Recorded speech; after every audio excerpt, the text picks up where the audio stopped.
Good evening, everyone. Welcome to our Cobb County Board of Commissioners regular meeting this July 22nd of 2025. I am pleased today that we have Pastor Mark Amison with Kennesaw First Baptist Church. He will be providing our invocation, which will be followed by the pledge, which will be brought by Officer Michael Garrity of Precinct 1. For those of you who are willing able, please stand for both our invocation and pledge. Let us pray. Father God, thank you, Father, for so much. Father, you are a God who provides and a God who loves and a God who wants to care for his children. Father, I'm grateful tonight that we live in a country,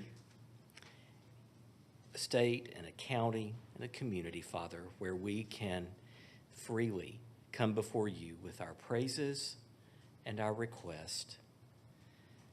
Father, I'm reminded of your word that tells us to trust in you with all of our hearts, lean not on our own understanding, but in all of our ways. And Father, you will make our paths straight. Father, tonight I lift up our community before you. I lift up our leaders, Father, those who will be making decisions, and Father, for those who will be looking to them for guidance. Father, I pray for them to have wisdom, guidance, direction, and compassion. Father, I pray that above all, your love and your grace will be in this place tonight. Father, may our hearts be tuned to you. Father, may you guide our words, our steps, and decisions. Father, may we never forget to give you all the praise and honor that you're so worthy of. In the name of Jesus, I pray. Amen. Amen.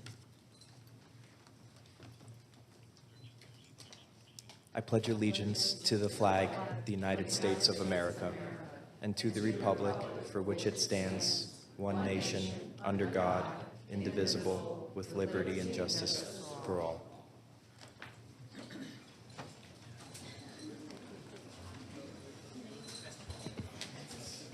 Thank you, Pastor, for that thoughtful invocation, and thank you again, Officer Garrity, for being here today. Before we get started, I am going to do a bit of a reset and go back to something that I wanted to start at the top of this meeting, which was to remind ourselves of what our county mission and vision is. We had the opportunity to actually walk through our strategic plan today during our work session, and it is an opportunity for us to understand where we're going as a county and for us to see the various performance indicators that will show how we're moving forward together, not only as a board, as a government organization, but as a community here in Cobb County. So if we can just go to the next slide, we'll see both the mission and the following vision statement. Our mission is to make Cobb County the best place to live and work through an efficient, effective, and responsive government that delivers quality services. And in Cobb County, our core values and everything we do is to focus on commitment, diversity, integrity, and teamwork, and to bring value to our community and to leave a legacy for generations to come. And these values come straight from our employees and are the moral compass that guides us in what we do here in the county. And today I shared at our work session, we had an opportunity to walk through our strategic plan, which was a group project that we worked on together with a couple thousand of our citizens or even more, including our stakeholders. We talked about what we would like to see in our county over the next 5 years. And this was approved in 2023, and I believe the first strategic plan that we've had of this county, at least of this comprehensive effort. And some of the pillars of our county plan is to create a place where we are focused on these elements or strategic outcome areas below, which encompass the areas of service of our county government, which include community development, economic development, efficient and effective government, housing and livability, infrastructure, mobility and transportation, public safety, and quality of life. And one thing that I've done this year is began what I would like to see as a series of meetings to walk through these pillars and related aspects of how we serve here in the county. And I want to thank the citizens, some of who are here today, for attending our first meeting earlier this year in May with respect to efficient and effective government.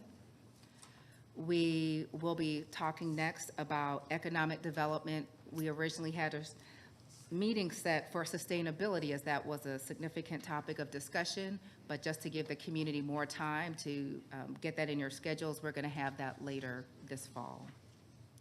Thank you to our communication staff for bringing this up. These are themes that are in our strategic plan.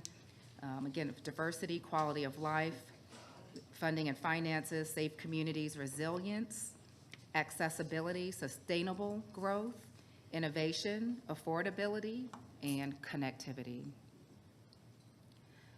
Thank you, and this hopefully will not be the last time you see this, as we want to make sure the strategic plan is a working and living document that's here in our county.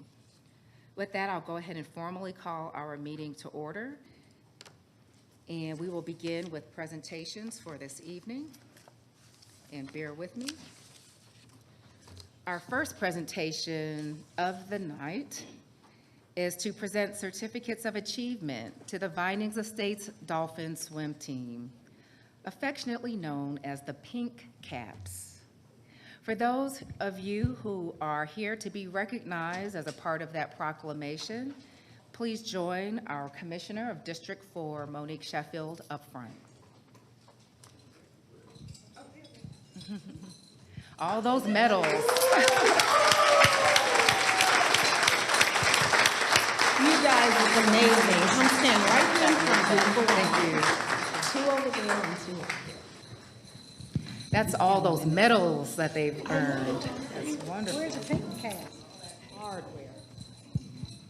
The pink cap's the commissioner's asset. Sit there in the swim bag. Okay.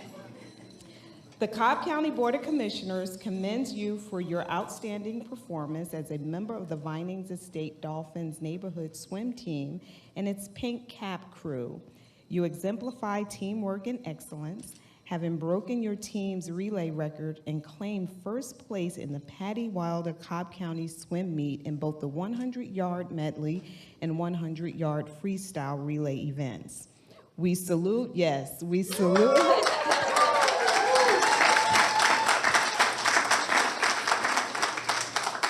We salute your efforts to increase diversity in competitive swimming, build confidence in others, and teach water safety. Your dedication will continue to improve our community.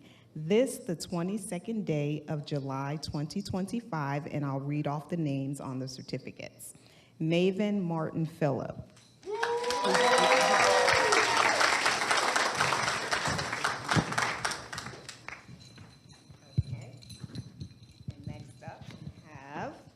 Layla Hardy.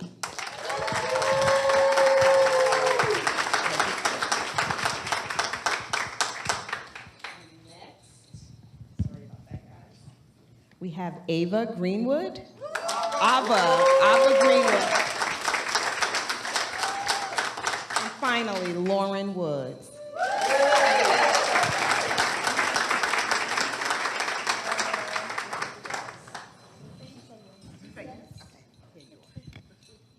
I hope people will make sure to learn how to swim, because if you don't, it might be dangerous. Oh, thank you. Anybody else? Oh, sure. I just want to say that we are just really grateful to be here, and thank you for having us. Absolutely. Thank you for being here. Thank you. Hold your certificate up so you can take it.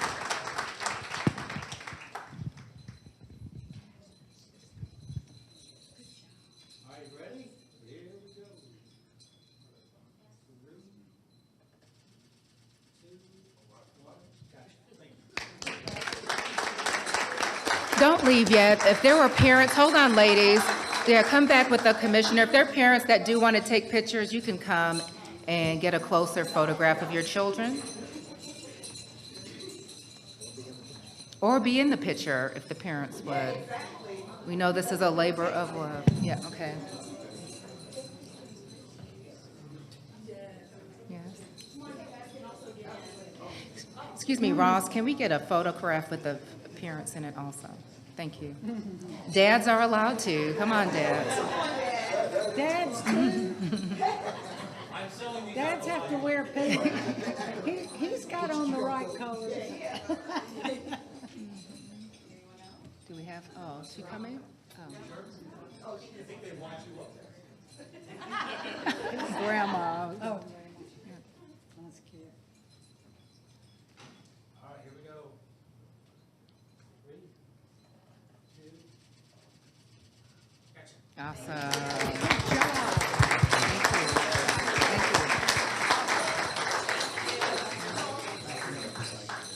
Yes. Listen to all those medals flying. I know, my goodness. It is. That was really nice.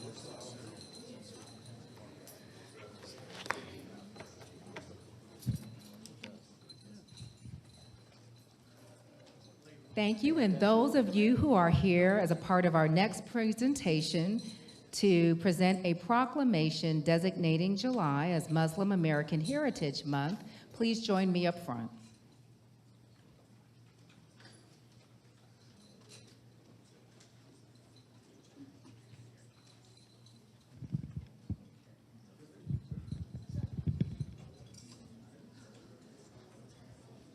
Hi, Tangina. How are you? You look shy. Good to see you again. Thank you. Hey.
This may be a record for the most number of people that have come out for any proclamation.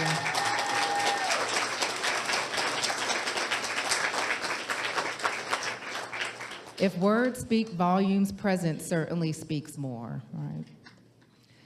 So, whereas July is officially recognized in Georgia as Muslim American Heritage Month, a time to celebrate the rich history, culture, and contributions. Cobb County is a diverse community, and we value the unique traditions and faiths that strengthen our shared identity. And whereas Muslim Americans have helped shape every part of life in Cobb County, making meaningful contributions in business, education, law, medicine, healthcare, architecture, government, national security, arts, and sports. Their impact continues to help build a stronger, more innovative, and inclusive county. And whereas the Muslim American community has long championed interfaith understanding, public service, and civic engagement, bringing people together and fostering respect across all cultures and backgrounds. And whereas this Awareness Month is an opportunity for all residents, to reflect on the shared values of compassion, of tolerance, and unity. It's an opportunity to learn more. And it's an opportunity to break down stereotypes. And an opportunity to appreciate the role that Muslim Americans play in the fabric of our county. Now, therefore, I, Cobb County Chairwoman Lisa Cupid, do hereby recognize the month of July 2025 as Muslim American Heritage Month in Cobb County and encourage all residents to learn, to engage, and celebrate the vibrant contributions of Muslim Americans in our county. This, the 22nd day of July, 2025.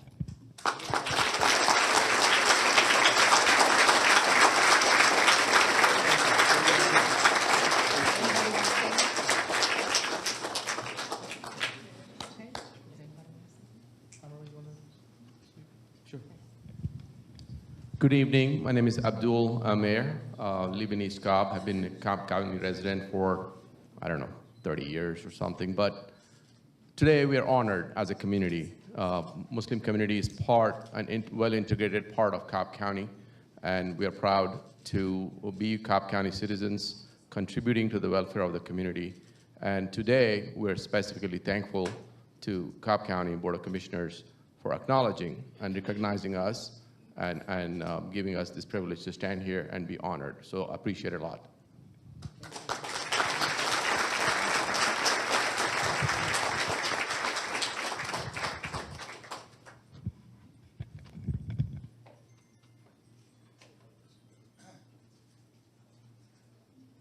Well, just do the best you can. Yeah. Maybe out in the lobby. We might have to go back. Kids can go up in front of the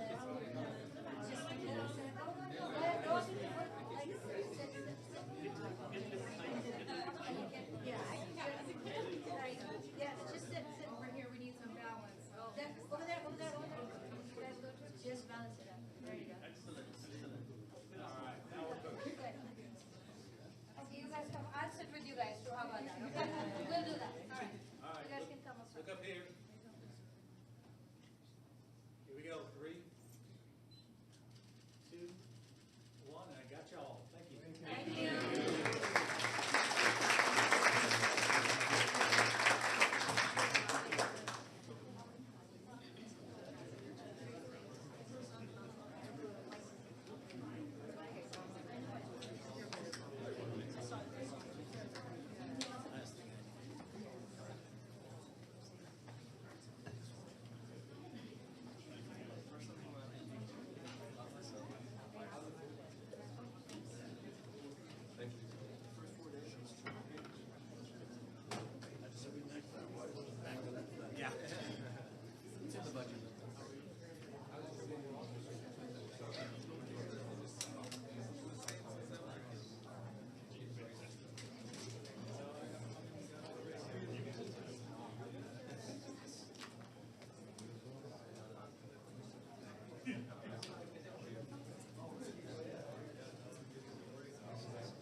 Thank you, sir.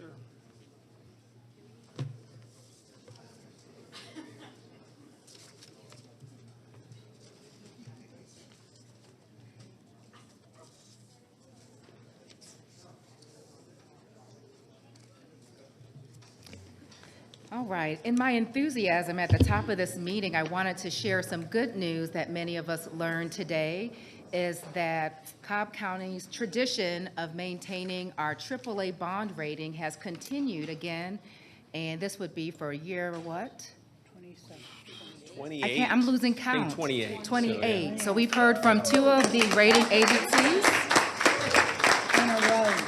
Yes, in a row.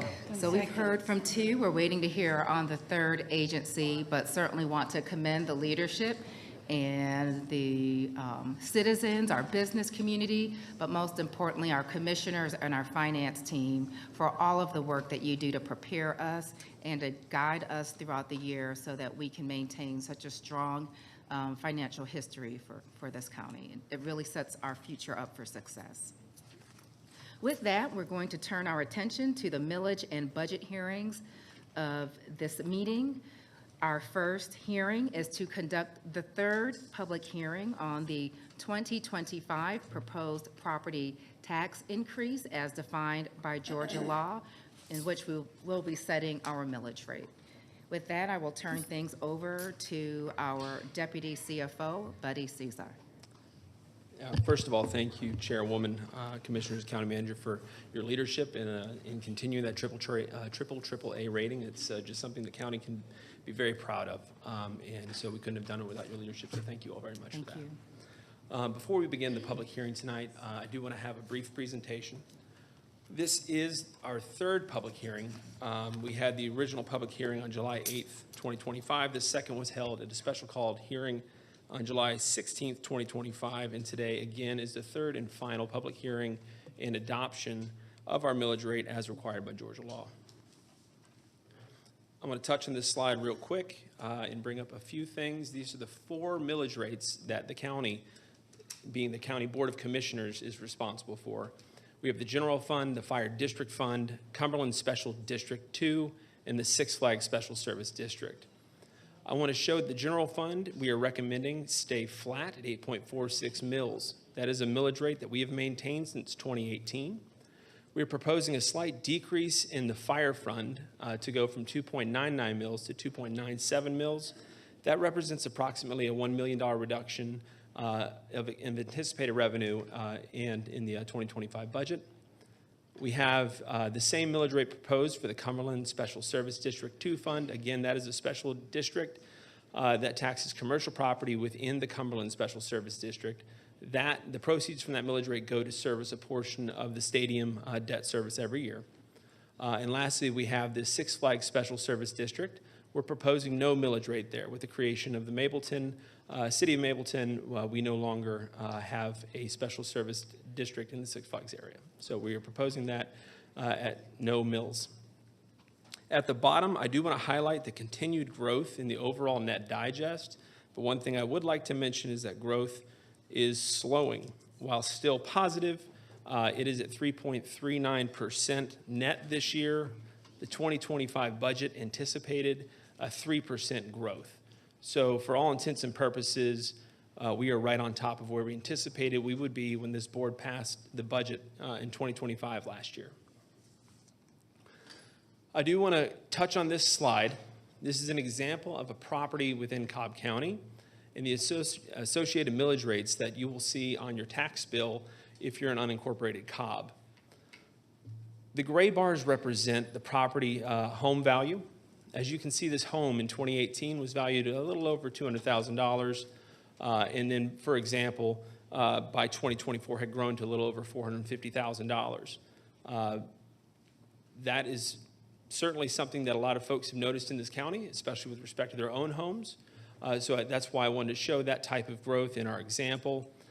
The yellow line that you see that kind of mirrors the property values is the school board portion of your tax bill.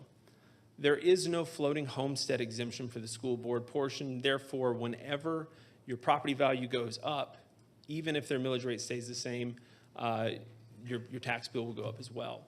That's the same for our fire fund. There is no floating homestead exemption there as well. So as your property value goes up, your tax bill will go up even if the rate maintained the same rate as it was in the year prior. The one thing I want to point to is the blue line. that you will see that remains constant. That is our Cobb County General Fund millage rate at 8.46 mils. And again, that has been constant since 2018. That does not go up if that is your primary residence and you have the homestead exemption. If the millage rate stays the same, you receive an exemption on your property tax for any growth in that valuation. So therefore, your rate will stay the same, your tax bill will stay the same for the Cobb County Board of Commissioners side, which is your police, your libraries, your senior services, things of that nature. And I know it's hard to see, but at the very bottom there was a debt service fund of 0.13 mils. That went away a few years ago, but it was so small that it doesn't even make the scale of the graph.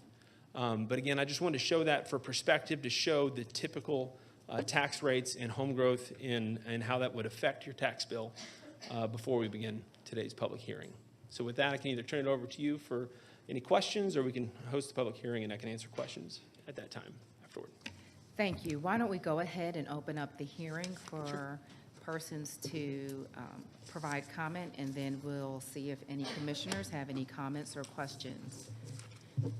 For our public hearing, we provide an unlimited number of opportunities for any person to address this matter in this matter only. You will have up to 3 minutes to speak. And for those of you who are new to this process, when you get to the microphone, please state your name before you address the board. With that, we'll go ahead and open up the hearing. Not all at once. Okay. And it is okay to stand in the aisle if you would like to hold. If you want to stand in the aisle and hold your position, that is certainly fine. Or you can have a seat there. It's up to you. Yes, ma'am. Good evening. My name is Betty Hayden. I'm a homeowner in Cobb County since 1998. I don't know who advises this board on its expenditures, but this government is headed toward a real downhill drop. For 27 years, Cobb County's credit rating was AAA rated, but recently I read that Cobb County's rating has dropped from AAA down to B rating. But in any case, in just 2 budget cycles, our budget has increased over 20%. This budget growth is unprecedented. During the previous budget meeting, one of the commissioners commented, quote, "We can't have everything. There is exorbitant spending and the BOC has control over this. When you overspend, other departments become ineffective. We're kicking the can down the road for expenditures. Stop this and do what is needed. Whose budget is this?" End of quote. Another Cobb board member said, "We need another meeting before we vote." End of quote. Another board member commented, "I agree that improvements need to be made in the budget to see where the funds are coming from. We need more clarity to the people." End of quote. Another member stated, "Every dollar has a constituency. Constituency means the voters or residents in a district represented by an elected official. That means you represent all of the residents of Cobb County. So let me ask you, which of your constituents requested a redesigning of the Cobb Galleria Center? It's never been successful in 40 years. Let's give more money to the Braves when they cost us $15 million per year. Or who asked for, let's continue to spend $28 million over budget on the Sheriff's Department and construct a new sheriff facility. Propose an indoor running track facility, and it goes on. Honestly, have any of the constituents in Cobb County asked for these? And the list goes on and on. We, the constituents, ask for what originally produced Cobb's previous AAA rating: low property tax, low debt levels, good financial management, fund balance reserve policy, and diverse economy. Provide growth in Cobb County, but provide service and maintenance for all the things you build. Please meet again to rein in the unnecessary spending and to restore a responsible budget and reasonable taxes and spending in Cobb County for all your constituents. Thank you.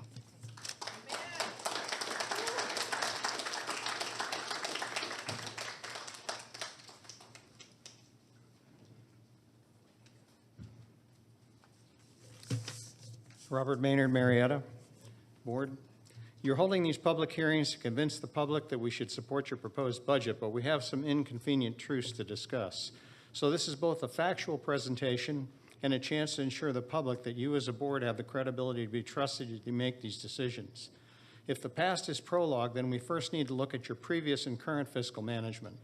As you know, and so do the residents of Cobb County, the sheriff has spent about $5 million over his budget. So we need to hear from you what justifies that apparent budgetary malfeasance. Under the current leadership, the sheriff has assumed duties that are historically handled by the Cobb County Police Department since its inception. This unnecessary duplication has resulted in the previously noted budget overrun. Why haven't you as a board reined in this profligate, wasteful spending caused by a duplication of services that before this administration did not exist? We readily admit the sheriff is a constitutional officer and as such has wide discretion in his authority, but it must be authorized by budget, which is your responsibility. Title 15-16-10 of the Georgia Code defines the responsibilities of the Sheriff's Department. Those responsibilities since the founding of the Cobb Police Department have been primarily four: to execute and return the process orders of the courts and officers of competent authority, to attend by himself or his deputies upon all sessions of the Superior Court and the probate court when requested by the judge, to attend the place or places holding an election at the county site on the day of election to preserve order, and it shall be the duty of the sheriff in such counties of this size to confine, feed, care persons charged with the violations of ordinance of such counties. This division of duties was well established in the 1992 Supreme Court Chafin versus Calhoun, where Henry County, having established a county police department, took money from the sheriff and transferred 47% of it to the Henry County Police Department to assume traffic and other duties previously performed by the sheriff. So the precedent has been set that the county commission has the budget authority and can reallocate funds based on the duties of overlapping departments. In addition, and probably the most applicable, Board of Education or Board of Commissioners of Spalding County v. Stewart Sheriff in 2008 ruled that the sheriff's authority to sign contracts for services cannot be preempted by the county board, but, the trial court added, the sheriff cannot require the board to pay monies which are not included in the budget. So tonight during this public hearing, we're asking this board and the county attorney, who I'm sure is well aware of these legal precedents, why they are not, as stewards of our tax dollars, acting on this issue while asking us for more tax dollars. Why should we trust you to act responsibly in this proposed budget when you have not done so in the current budget? Thank you.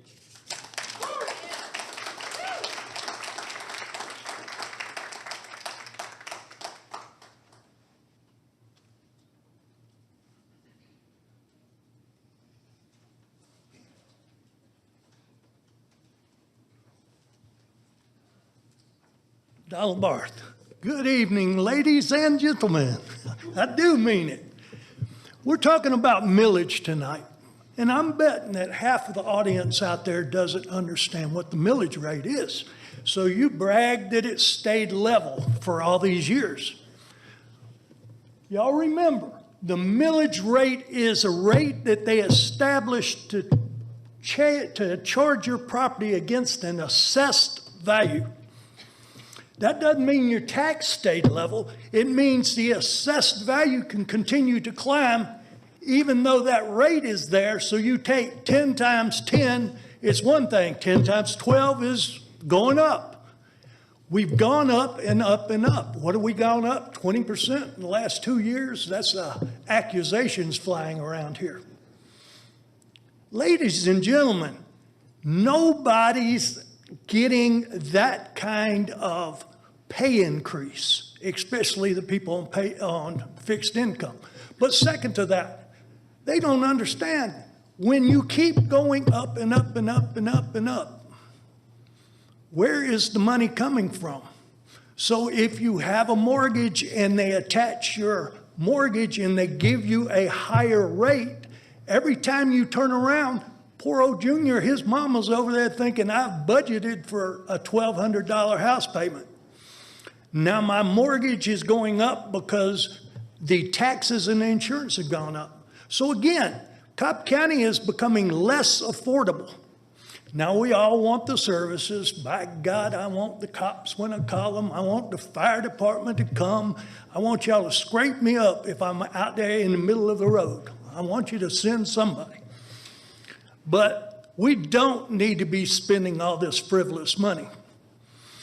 The millage rate is only a game for y'all. Let the rate down, just like you're supposed to do. It's an increase if you don't reduce the millage rate. Thank you.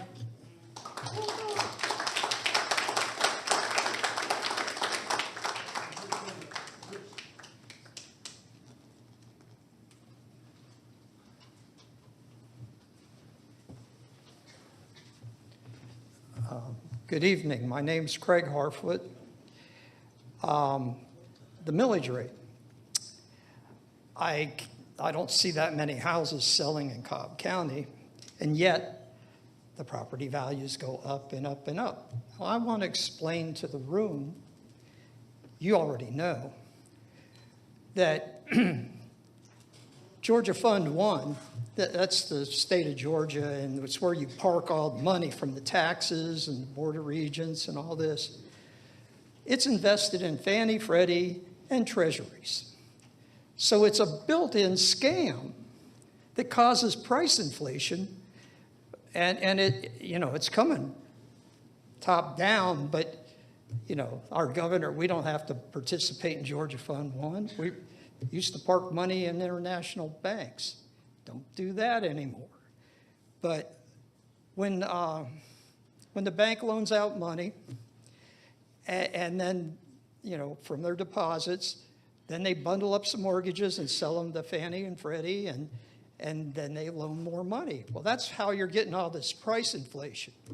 Well, if you really want to control it, you have to roll back the millage rate. And you can't say, oh, it's just prices went up, because there aren't that many houses selling. I get people calling me, hey, we want to buy your house. Yeah, they want to buy it cheap and flip it and throw a bunch of realtor's fees in it and then make everybody's assessment go up. I mean, that's the game. It's been the game for more than 20 years in Metro Atlanta. And you have the power. The whole thing is about spending. Don't spend beyond your population's means. It's that simple. It's like this thing has even affected a paid-for house's insurance. I mean, you go up a little on the property tax, but the insurance, it goes up about $1,000 over the couple of years, just because of, oh, the house was $200, now it's $400. And they were showing a chart in the paper of the 10-year. It's more than doubled. And I just explained the mechanism for it. And I see Governor Kemp. He knows the Fed's not going to shove money down here. I know you got people writing grants trying to get federal money, but I don't know that you're going to get it. But the whole thing is, you don't need SPLOST. You don't need any of this, because you're going to have to raise taxes to maintain anything. The sheriff's new air conditioning, that thing ain't going to last 30 years. And I'll talk about that more later. And thank you.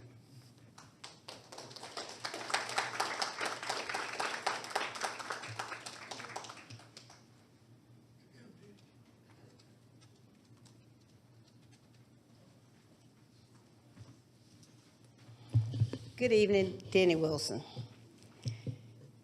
I wish I could tell you guys the number of phone calls, or I had kept count of them, that I got about the confusion about this millage rate and the budget this year.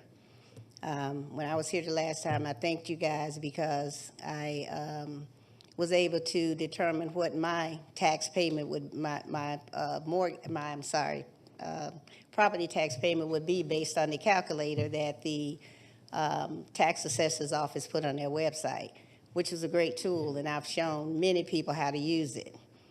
But it took me a long time to understand taxes, and I had to read up on how property taxes are assessed.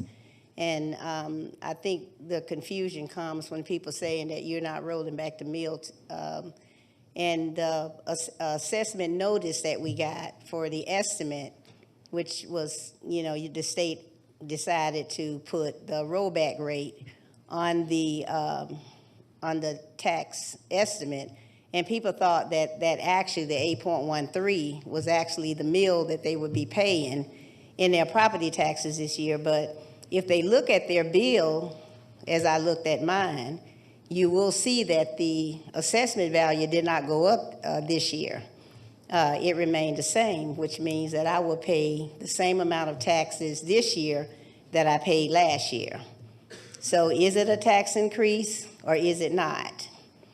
And that's where the county comes in, because you guys have to do a better job of explaining to people how these tax increases work. I mean, and I know that you hold workshops, I know you do, and I've gone and looked at the videos that was put on the Cobb County government's website, but you guys have got to do a better job of explaining this to people, because when they got that assessment notice, they saw that 8.13 on there, and they thought, oh, well, my mill is going to be 8.13, but I had to explain to them that that's the rollback rate that the state has had the county to advertise on the estimate, but your mill will still be 8.46.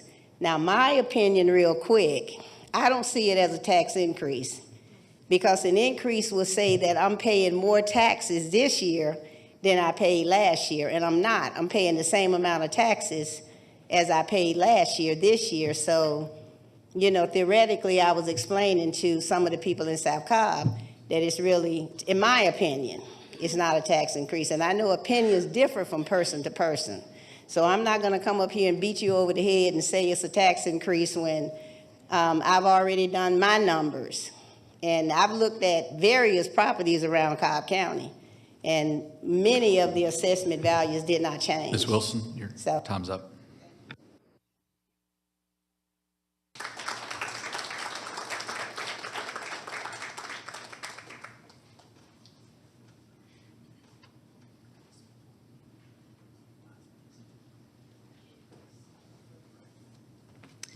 Leslie Davis, I live in Marietta. My woes really come from the school board because I do have homestead exemption, but I wanted to share my experience with the county's millage rate going up for us a few years ago. My husband and I were unlucky enough. We were young and didn't know what was going on. We bought our first house in the middle of 2007. And then it felt like overnight, the houses around us were selling for about a third of the value, a third less than what we had paid. So when we did get ready to move, we could not afford to sell it because we couldn't afford that third amount to pay off the mortgage. So we ended up renting our house out for 3 years. And when we first started renting it out, we were just charging enough rent to be just barely in the black every month, and we had a wonderful renter, so we really didn't want to raise the rent on her. But when we lost homestead exemption that second year, our taxes doubled. And then in conjunction with having to replace an HVAC condenser and a water heater, when I calculated it out at the end of 3 years, since we did not go up on her rent, we ended up over those 3 years averaging out losing $100 a month renting out that house. And a lot of that was the taxes. And so what I think a lot of renters don't understand is that when you guys vote to keep the millage rate the same, you are imposing tax increases on their landlords. And having gone through that, that was really difficult, but for us, it was worth it to be able to move, and it was worth it to keep our renter. She was wonderful. But it is the county that's raising the millage rate back up over the rollback rate that is passed on to the landlords, and then the landlords pass it on to the renters usually. I don't know of anybody else who would have done what we did and just taken a bath on it. I don't know anybody else. So I hope that renters understand that every time this happens every year, that this is a big part of why their rent is going up.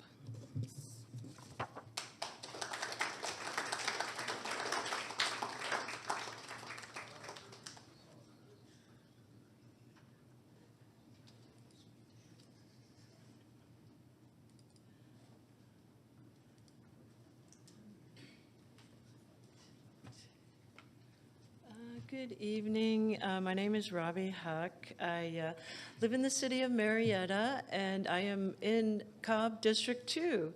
First time in a while that I've known exactly what district I'm in, and I appreciate it. Thank you, Commissioner Allen. Here to a simple request to vote no. It's pretty simple, and I'd like you to represent my family by voting no on the millage rate increase. And it's about the cost of living. People, and I'm not going to say everybody is concerned with the cost of living, because there's probably people who don't care on both ends of the economic spectrum, but the majority of the people, especially in District 2, care about the cost of living. And so if we are, earlier, Chairwoman Cupid mentioned sustainability in the county's thinking and planning, which is great. So let's be sustainable and keep the property tax as small as possible. I live in the city of Marietta, and I was curious. I've lived there for 33 years, and I'm just today looking at how the property tax works out between the city and the county. And I grabbed a bill from a couple of years ago, and it, take away the school system, which is the lion's share of it. We were paying more to the county than we were to the city of Marietta. So it affects everybody, people who live within the city limits and people who aren't. So again, simple request, vote no. Thanks a lot.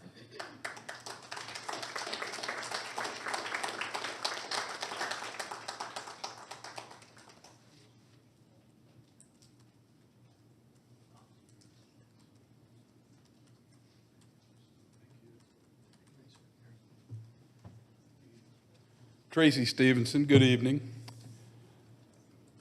I see the group of Democrat socialists here tonight. They're going to speak to you, are you not here? That are going to speak to you about a housing crisis. All right? Tied to this housing crisis is the fact that taxes go up on renters, just like the last speaker spoke of. All right? When rental properties, they get reassessed every year, they don't get the homestead exemption. We all know that. So those prices will continue to escalate. I see a young man here who's pretty well spoken, and he's going to speak tonight. He's going to talk about affordable housing. Nobody ever gives me a number as to what that is and what is affordable. We can all quote a HUD statistic about percentage of income, but what is it in Cobb County? What is that number? I think taxes play into it. I think all the corporate housing ownership plays into it. I think every time we build higher density housing, the price per square foot or per acre goes up on every plot of land around it. So that drives the cost up. So we can preach affordable housing and talk about all those things, but it's all interconnected. And at the end of the day, I think that we need to think about it in a whole subject matter. How do we fix all the above problems? Because they are interconnected and they are tied together. Thank you.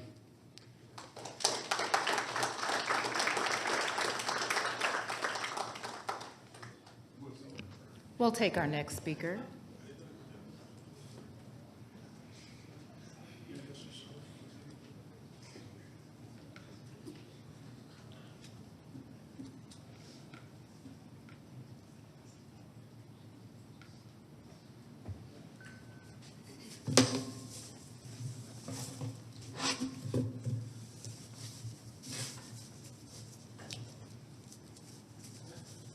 Hi, I'm Maria Cooper.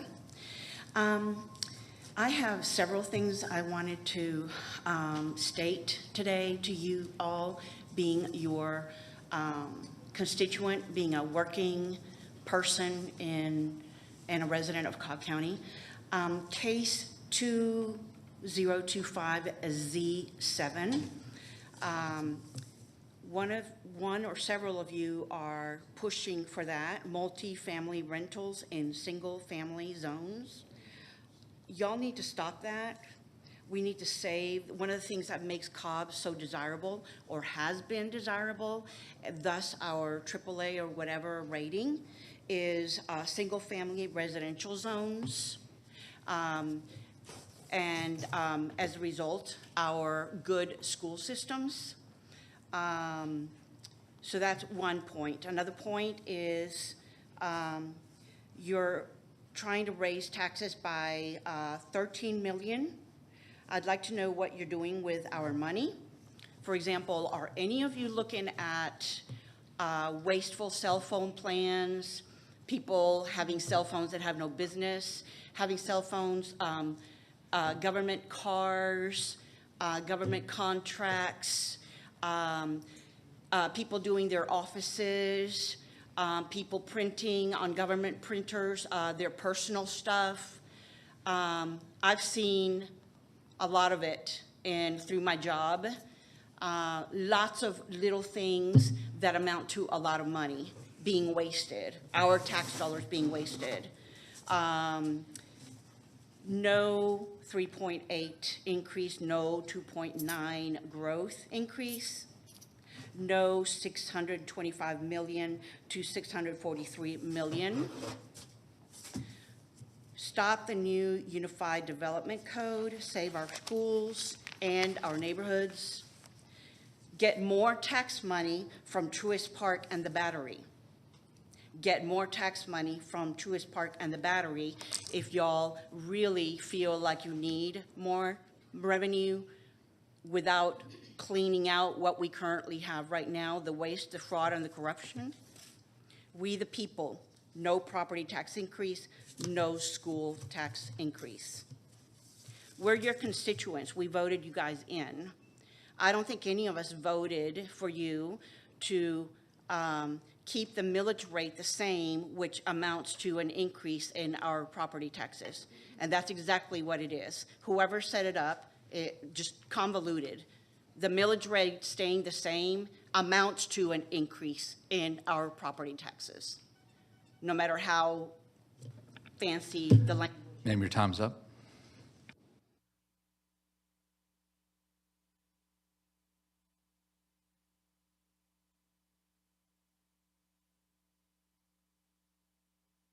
Okay, we'll take our next speaker.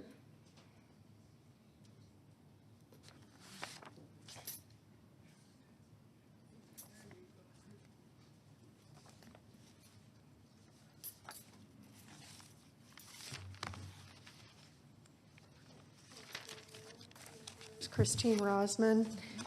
The lady before me said, I think she said, it doesn't matter how fancy you word it. It's just common sense that what we're doing isn't sustainable. It's not sustainable for our community to be able to afford to live in Cobb County anymore. And I don't know what is being played, but it's not sustainable. And I know it's like, oh, we have this AAA bond rating. That ain't sustainable if you're over budget all the time. We're losing credibility. I'm sorry, am I interrupting anything up there? Okay. Cobb County's losing credibility not only with its citizens, but whoever is going to end up funding any kind of bonds that we would get. So it's just, we have an issue. We've talked about it before, and that is that we just don't trust you. Thank you. Not all of you. We trust a couple of you. Thanks.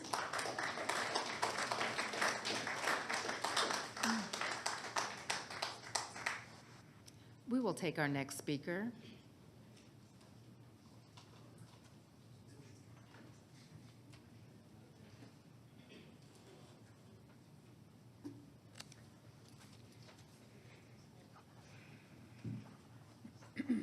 Hi, I'm Cynthia McKay. I live in Cobb County in Marietta city limits, and I just want to know how you can be 20 to 30% over budget for the past 3 years and expect the Cobb County people who live here to pick up that tab for that. Being a financially responsible person that's over our budget should budget for unexpected items and should not have to burden the citizens with covering your overages. That's what being a financially responsible leader is. So how can you expect us to pay for that?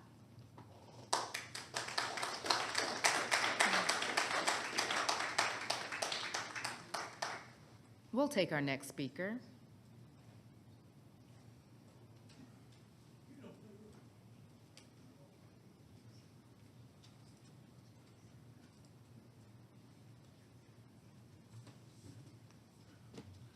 Leroy Emkin. I didn't have anything prepared to speak about. If I'm the last speaker, I thought somebody needs to say that Cobb County needs to watch its expenses. This may be a small percentage of the total budget of Cobb County. The payment for consulting services. We have staff divisions in Cobb County government run by people who are quite competent, capable, experienced, knowledgeable. We don't need consultants. We don't need consultants that are paid tens of thousands of dollars per contract. Deloitte, we don't need them. And others like them. Another question is, someone mentioned about over budget. How could the Sheriff's Office be $32 million over budget? And who's paying for that? Is there a Doge for Cobb County? Do we have an independent auditor that is doing an independent audit that we, the people, would be willing to pay for to audit how expenses are being made, how money is being spent? I would like to see the board contract with an independent company that has no prior relationships with this county to do an independent forensic audit, a forensic audit. That would certainly build confidence. Things like millions of dollars over budget, whatever the office happens to be, sheriff's office or any other office, is unacceptable. We have to stay within our financial means. And that's really all I had to say. Thank you. Thank you.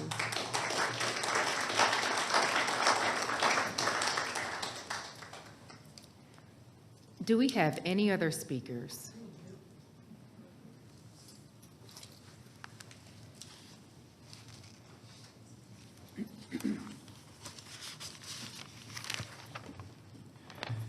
Hill, right? Prior to 1997, when you bought your home, you were taxed based on what you paid for your home. Your taxable value basically stayed the same. So the only way, the way that taxes were regulated was to raise the millage rate up or down and all. But our state legislators in 1997 thought, wouldn't it be a good idea if we could give them the ability to tax the gains in the homes, but we're not going to automatically do that. So they required properties to be reassessed, but they also required that their rates to be rolled back, unless you as elected officials decided you wanted to tax us more, to tax those gains, and all. So what's been going on is this year on the assessment notice, it was by state law change, the rollback rates were put on the notice. If everybody looked on their notice, they saw basically what the rate was that would result in the county not collecting more tax dollars. Now, the county has decided that it wants to collect more tax dollars from the citizens, and they're going to set those rates higher. And why don't you just be transparent about what you're doing? Why explain it away and all this? But you see, if you're not transparent and people don't understand it, they can't hold you accountable. And what we need is an accountable government, and that starts with transparency. Say what you're doing, say why you're doing it, and just be transparent about what you're doing so that everybody knows and understands what you're doing, and they can choose whether they think you're doing the right thing or not. But all of these presentations and town halls and all of these statements that we're not doing this or that, or we're keeping the rate steady, and all of these things to mislead people it's just basically lack of transparency. People need to understand really how it works and what's going on so that they know what you're doing and they can hold you accountable. Thank you.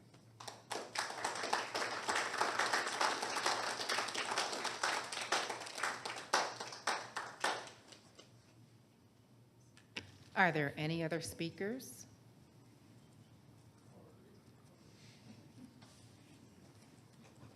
Okay, not seeing any, we'll go ahead and close the speaker portion of the hearing. And what we can do is go down the dais to see if any commissioners have any comments or questions before we vote on this matter.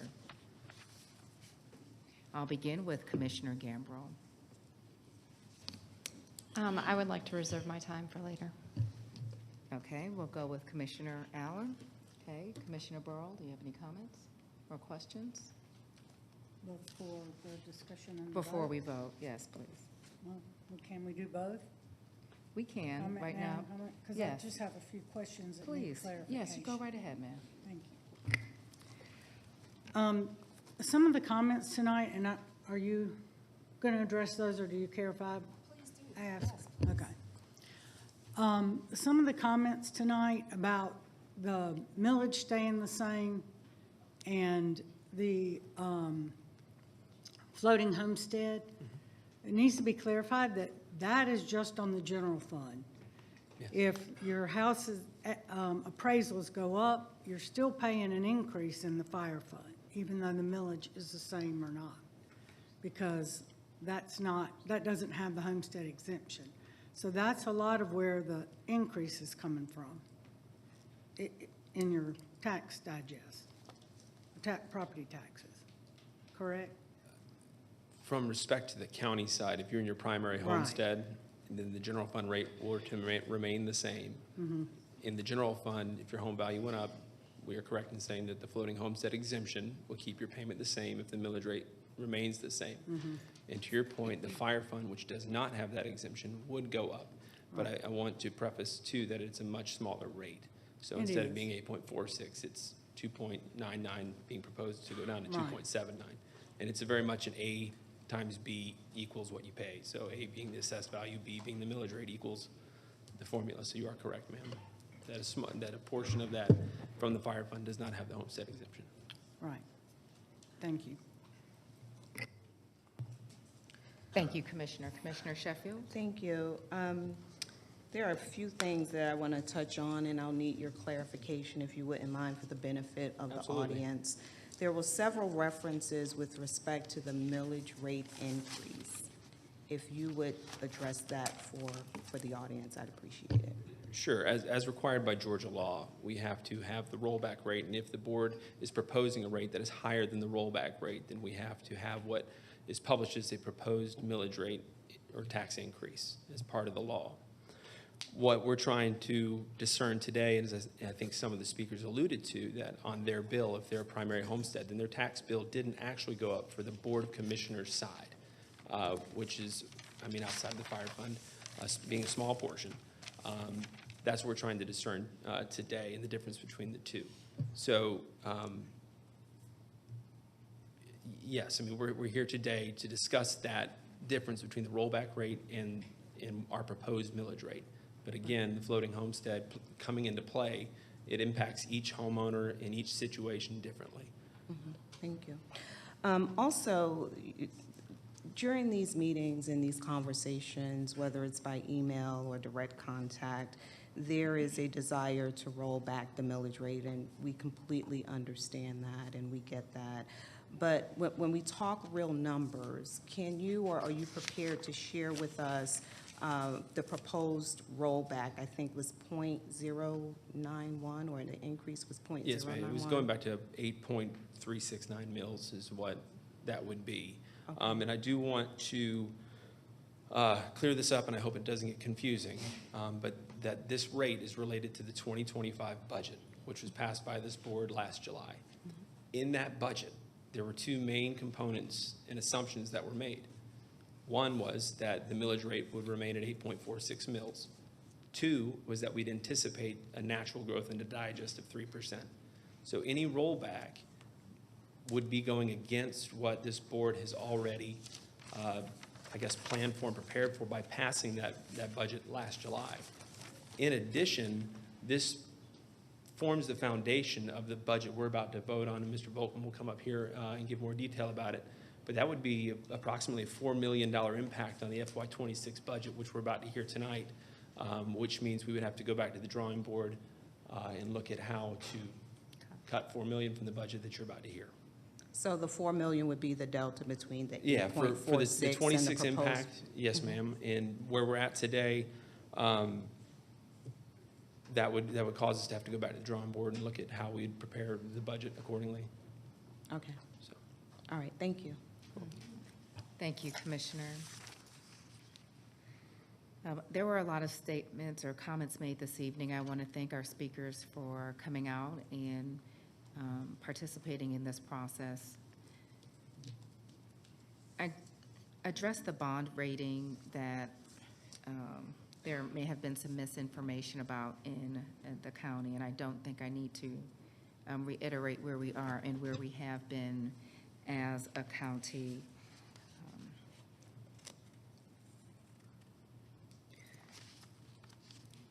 There was a comment made about our budget growth being unprecedented here in the county. We will have our budget hearing after this one, and I can address that with our CFO.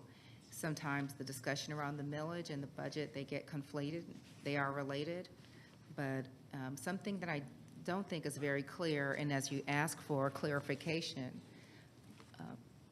the millage that we set is retroactive, as was shared, that it's covering the expenses of the prior year that we're getting ready to end. So reducing our millage beyond coverage of those expenses would mean immediate cuts, which some people do desire, but again, the cuts would be retroactive, looking at what we've already spent, which would impact what would happen moving forward.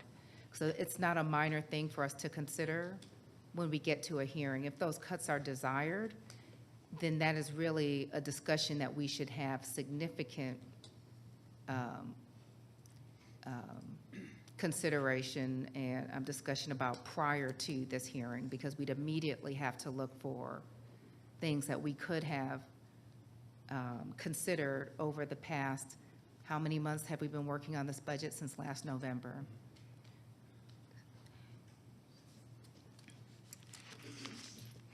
There's been plenty of discussion with respect to the sheriff,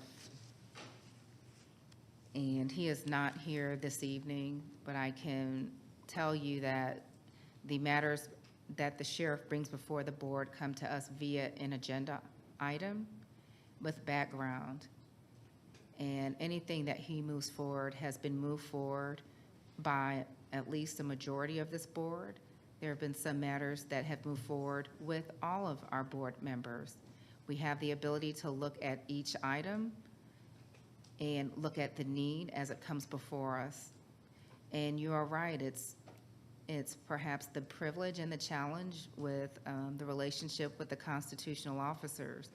As they share things that do need to be addressed, we may be able to address the funding of that, but once the funding goes into the coffers of our constitutional officers, they have autonomy as to how those funds are spent. And so we are mindful. I've actually been working with our public safety department and the sheriff's office about overtime spending, which has not been insignificant here. And I've been very pleased to see the amount of effort taken to reduce that.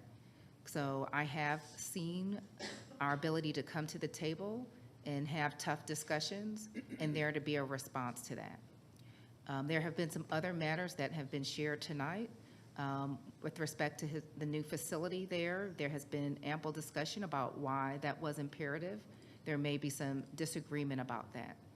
But again, the majority of our board, including me, thought that it was a reasonable expense for us to improve that facility. And there was also discussion, and I think it does warrant further discussion with respect to duplication of services.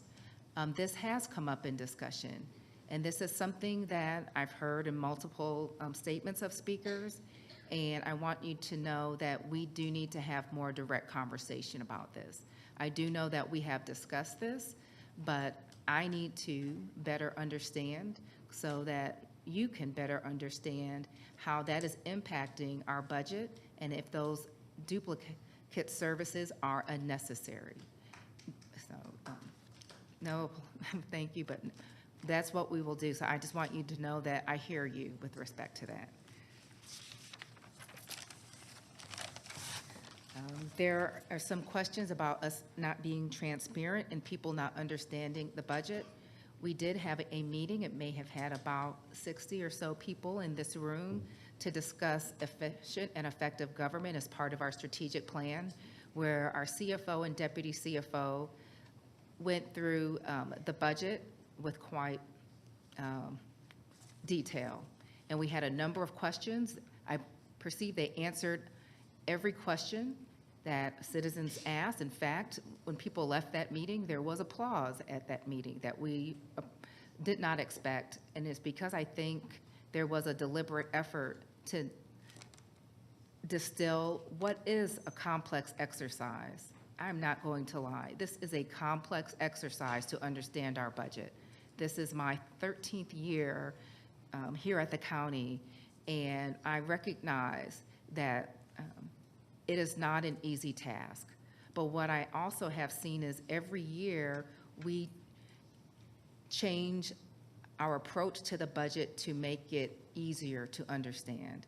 And if we are not still doing that, I invite you, I have no problem holding another meeting for you to tell us what you don't understand so we can make it easier for you to understand.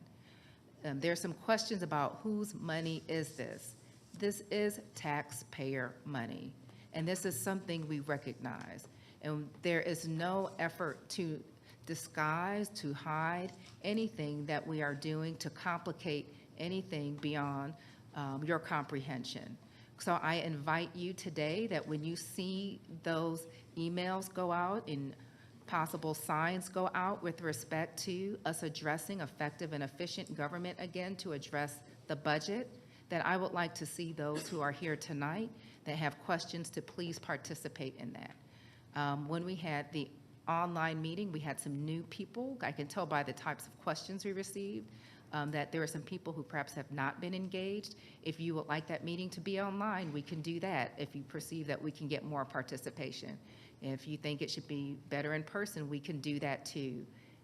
We are doing our best to be responsive as is part of our mission, and it does us no good service for things to be complicated for you as our citizens.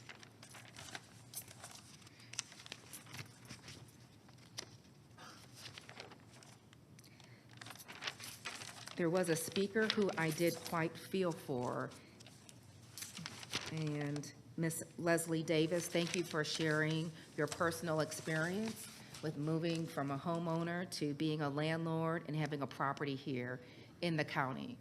We have a favorable homestead exemption that locks in the assessed property value of your home. So as the property value goes up, you continue to pay the same amount of property tax towards the general fund if you have a homestead exemption.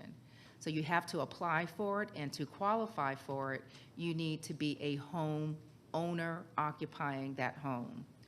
So once it becomes rental property, that homestead protection is no longer there, and your general fund will increase commensurate to the increase of your home value with the millage applied. And it is not easy for our renters that are in single-family property. And yes, that tax gets passed along. And prior to me being here, and some of you have alluded to it, this county takes tremendous pride in primarily being a single-family home community. So it has that protection. That protection is not afforded those who rent their homes. It's a matter of policy. If the policy is to look at the different way that people are living, then perhaps there may be room to modify that policy. But as we modify that policy, know that it can conflict with the desire for people to have that single-family character that they perceive is a hallmark of this county. And these are very difficult things to discuss. We are looking at creating a housing position here in this county to help us with this, because all of these policy issues come to a head, and some of them complement, some of them contrast. But if there's opportunity to look at that, we want to do that with you. And Ms. Davis, I completely understand the hardship that you and your renter endured.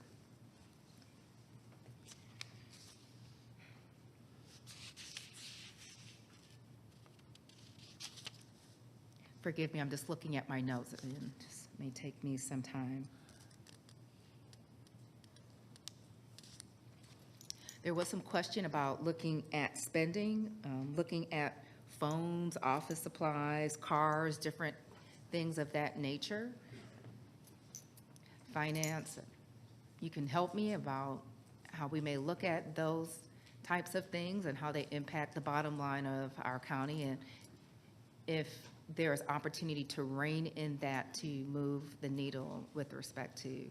Sure, we can either speak about that now, the millage, or we can Why get don't more we in do depth that with budget? that, the Because budget. now I'm Either one, conflating, which I'm you prefer. conflating the two because it came up. No need, thank you. Okay. Thank you for that.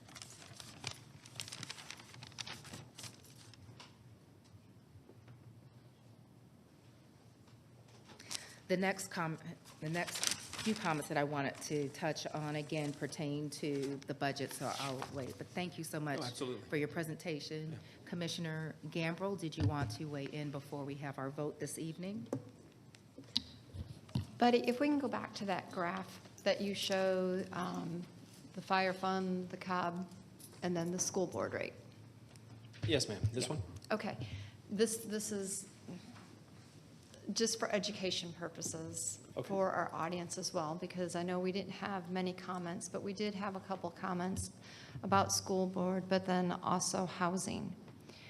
And this chart is somewhat misleading, and it's misleading because of the fact that the county mill is 64.7, and the school board's is 43. So the amount of money that the school board gets per mill is a third less than the county. And I think that's important for our folks here that are seeing this chart. We are not comparing apples to apples here when we're looking at millage rates to the amount of funds collected on this chart. And again, nothing to you, nothing to you, but I think it's an educational piece that we need to start looking at. And then that goes back to housing, because when the Board of Commissioners makes decisions on housing, it does impact that final number that the school board then can use to calculate their taxes. So like I said, whenever we approve these senior developments, yes, they're smaller houses, smaller lots, which are what a lot of, I guess, our speakers from just kind of the conversations that are going on are going to be advocating for, but we restrict those to seniors. When we do that, yes, seniors typically don't impact schools, even though we know there's a lot of us who are older that have school-age children. The school board, again, doesn't get to have the benefit of that tax increase. So just again, from perspective purposes, The school rate, if they could tax at our millage rate, would be about 6% less. And again, that's just a perspective that I want us to, yes, because their mill is 43, ours is 64. We are a third higher than they are. So if that's the case, roughly, they could charge less to collect the same amount. So if I could just clarify for 1 minute with respect to how it appears on an individual's tax bill, and then we can get back to, I think, what you're alluding to, which is their overall net digest as it compares to the 62 and older exemption, which would not be on their, I mean, it's excluded. So from respect to your tax bill, the equation is A times B equals C. So A being your assessed value times B being a millage rate equals your tax. So if they're at 18.9 and it's being applied against the 400, or 18.7, I'm sorry, being applied to the 450, then it will be far higher on that individual's tax bill against the same millage rate, that A assessed value times B being 8.46, because that's how it flows through your tax bill. Right, but on their taxable digest, Sure. that is not the same as our taxable digest. Right, the value of their mill is different due to their different exemptions, but I just want to clarify the Correct. difference. One Which statement that you're making versus makes the bill. the value of their mill, their digest rate, different than the county's, significantly different. Like I said, ours, according to your sheet here, is 64.7. The school board's is 43. That's significantly different. So again, that's where I just take issue when we sit here and show these charts. Understood. Is it's not necessarily accounting for the different valuation or calculation that they have to do. Understood. I just want to get some, let's just talk apples to apples here, because this is not a taxable digest chart. This is a chart looking at an example of somebody's personal home value. Yes, ma'am. And how taxes are assessed for the home value presented. So while I think per capita, or looking at property digest overall, we're not comparing apples and oranges because of the school exemption. When we're talking about an individual property tax bill, if a millage rate is higher in one area than it is the other, you're going to pay more in the area where it is higher, period. So All other things being the same. all other things. So again, looking at this, anybody pulls out their tax bill, they are not going, per the explanation provided, they will still pay more for any fund that is more. I almost wanted to, you said the same thing, and sometimes, to me, I like learning by writing and seeing something on paper, and I almost wish you had the screen projector just to do the math in front of everyone, to just show it's A, the property value, times B, the millage rate, is the property tax assessed. Right. So every time, if A stays the same and B is changing, if B increases, okay, That is then correct. the result is going to increase. Yes, ma'am. Period. And you can see that on your tax bill. You'll see several columns. Now, there's a lot more than A times B equals C, just because I think they show your exemption. Yes. But at the end of the day, the basic principle of taking your taxable value times that millage rate equaling the tax you pay is essentially there. Yes. Again, I'm taking nothing away from what the commissioner is sharing. I just don't think criticizing this chart, looking at an overall net digest number, is comparing apples to apples. It's causing a bit of confusion to not just me, but I think some of my peers on this board, when this is just looking at one person's home value over time based on the fund that they're paying property taxes to.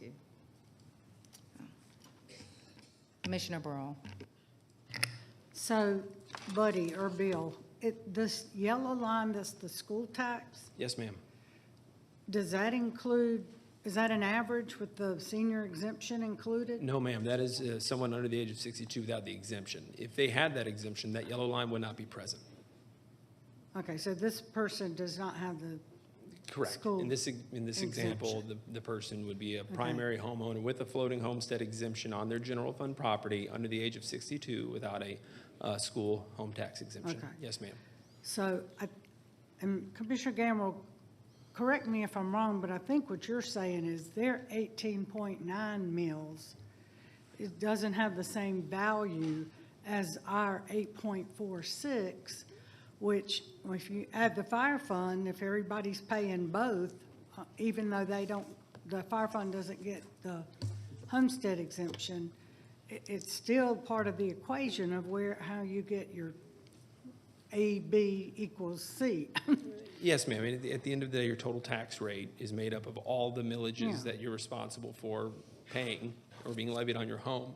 Right. For But 2020. our tax rate is still half of what the school board is, Yes, but it's the 11 value in dollars, Yeah. like, our 1 mil is 2.5 or 4 million, Yeah, whatever. And just to clarify, I think what you're alluding to is that if their millage rate is different in terms of with respect to how much 1 mil equals in dollars, Right. they're budgeting a millage rate commensurate to whatever they need to support their budget. And that is 18.7 mils proposed. So they're 'cause using they a different reduced- rate Right. being applied to a different digest, which equals a different expected revenue, which is how they're setting their budget. Right. And they're capped at 20 mils by state law, I believe that is the case. Yes, ma'am. and they're at 18.7 now, because they were Yes, ma'am. 18.9, and I think That is correct. not last year, but maybe the year before, or maybe last year, they did 0.2 mils That is correct, ma'am. reduction. Okay, I think I understand where Commissioner Gamble is coming from, because their millage rate and our millage rate has a different value in dollars. Yeah, I mean, roughly ours is a little, 46 million for 1 mil in the general fund. So, and fire's around a little north of 50. Thank So, you. yes, ma'am. All right, going to Commissioner Allen. Did you have your hand? Okay, Commissioner Allen? Yeah, I know this gets real confusing, so I just want to make sure we're clear as well and say it in different terms. Sure. The reason that statement could be true is because the amount of people that the school board is taxing is a lot less than the amount of people, because they're excluding everyone in Cobb County over the age of 62. That is correct. So it's not the dollar value, it's the fact that the pool is a lot smaller. So in order to get the revenue you need in that situation, you have to tax higher. So the people that are under 62 are basically carrying the freight, because those that are over 62 have been eliminated. I think that's a great thing, because we want people to be able to age in place in Cobb County. Not saying it's a bad thing, but I think when we start to explain it that way, it gets confusing. When we try to put in apples and oranges and dollars and all the other stuff, the reality is, if you've got 1 million people in your base and 500,000 of them are over 62, then one entity is taxing 1 million people, the other entity is taxing 500,000, which means in order to get the same value, you would have to go up. So I just want to make sure we explain it. I mean, like someone said earlier, most people don't know what a millage is. We talk in all these terms and it gets confusing. This is part of the transparency frustration, is we got to talk in English terms that people understand. To the other point, you can't hold someone accountable if they're talking a language that you can't interpret. So I just wanted to clear that up, as why that number is what it is.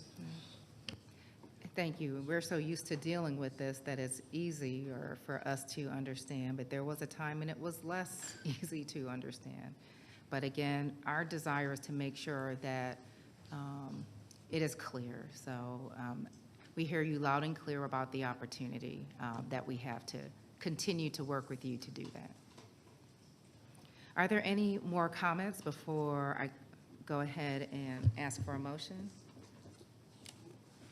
Okay, is there a motion for this matter? Ma'am, before we begin, could I read our recommendation, if you don't mind, Please, ma'am? go right ahead, thank you. So tonight, after we concluded the public hearing, we'd like to ask the Board of Commissioners to adopt the resolution that sets the 2025 millage rates for the Cobb County General Fund, Fire Fund, Cumberland Special Service District 2 Fund, CSSD 2, and the Six Flags Special Service District Fund, which is SF SSD, and authorize the chairwoman to execute the necessary documents. Okay, is there a motion? So moved. Second. Any further discussion? Yes, ma'am. Yes, go ahead, Commissioner Burrow. I do not support reducing the fire fund millage. We've been down that road before, and they just got it back to where it was prior to the first cut, and everything in the fire fund pays for everything the fire department does, from operations, equipment, personnel, everything. So I'm not in favor of reducing that millage again. So I can't support the millage. Thank you. And I would just ask if you can help in putting that in context. We spent so much time talking about the general fund and the school board millage that we did not talk about the fire fund. Yes, ma'am. And one thing to kind of look back to is the fire fund does not have that floating homestead exemption. So again, as the values go up, the amount the fire fund takes in goes up even when the millage rate stays the same. We were looking at the fire fund where we sit with fund balance today and have determined that after discussions with this board, many members of the board will be okay with a 0.02 millage rate reduction, which is about $1 million. And again, this is for the 2025 budget, where it would go down $1 million in expected revenue. But we also made the similar change in the 2026 budget with Mr. Volkman will discuss. We also made that adjustment due to the reduction of the proposed millage rate going down an additional $1 million. Okay, and $1 million is in context of how It's much? about 150 some odd $1 million budget if I have my notes in front of me. And where we are with the budget right now, we're fully funding their personnel, we're fully funding their operating, we're fully funding their capital plan. They have a contingency budget right now, which is kind of a just-in-case fund, which has been growing due to the fact of the digest increases in keeping the millage rate the same. So this would impact that contingency, which we would reduce by the $1 million. But again, we're fully funding their operating capital and funding as it is in the 25 budget and the 26 proposed budget. And how much is in contingency? It was $7 million in the 25 budget. I think it's being proposed to raise to 11 in the 2026 budget. With cutting the Yes, ma'am, and that is 0.02. with the cut by 0.02 mils. So you're telling me they're still fully funded with staff, operations, and their capital improvement plan, and we'll have $11 million in contingency with the millage that's proposed tonight? That is correct. Okay. And Chair, just as a footnote, there was discussions with the fire chief and department. Yes, So ma'am. it's not that the board unilaterally. There's been discussion with leadership. Yes, Okay. ma'am. All right, just wanted to add that footnote. Thank you. Okay, are there any other comments or questions, commissioners? I will call the question. The budget carries 3-2 with commissioners, sorry, Lord, thank you. The millage carries 3-2 with Commissioners Burl and Gamble in opposition. Thank you all very much. Thank you.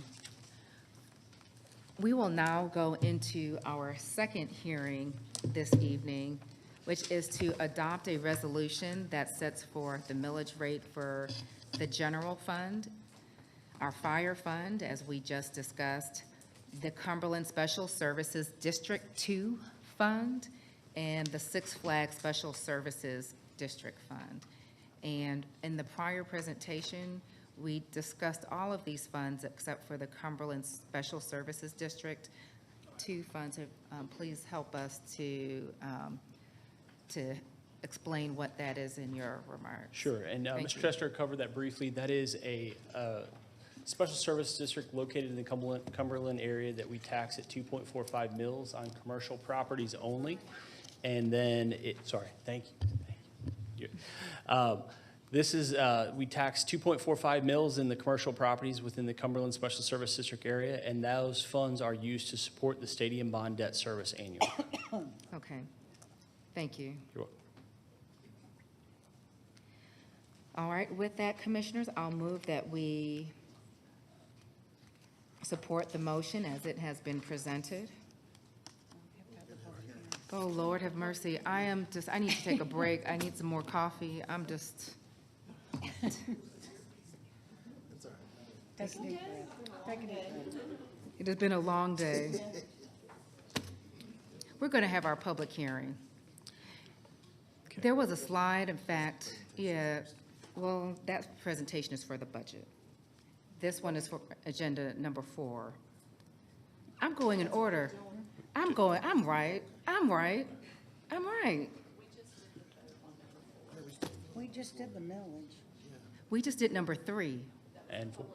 and that was number 4. Okay, so I didn't announce it clearly. I'm sorry. When we voted just now, we voted for everything, including the Cumberland Special Services District. Yes. We're on agenda item number 5. Excuse me, we have a number of hearings tonight. So now we are on the 3rd public hearing. I've only done this 5 times. Now we are conducting the 3rd public hearing on the fiscal year 26 proposed budget. Yes, thank you, Bill. You're welcome. Thank you, Chair. Thank you, Commissioners, County Manager. This will be our 3rd and final public hearing on the proposed 26 budget.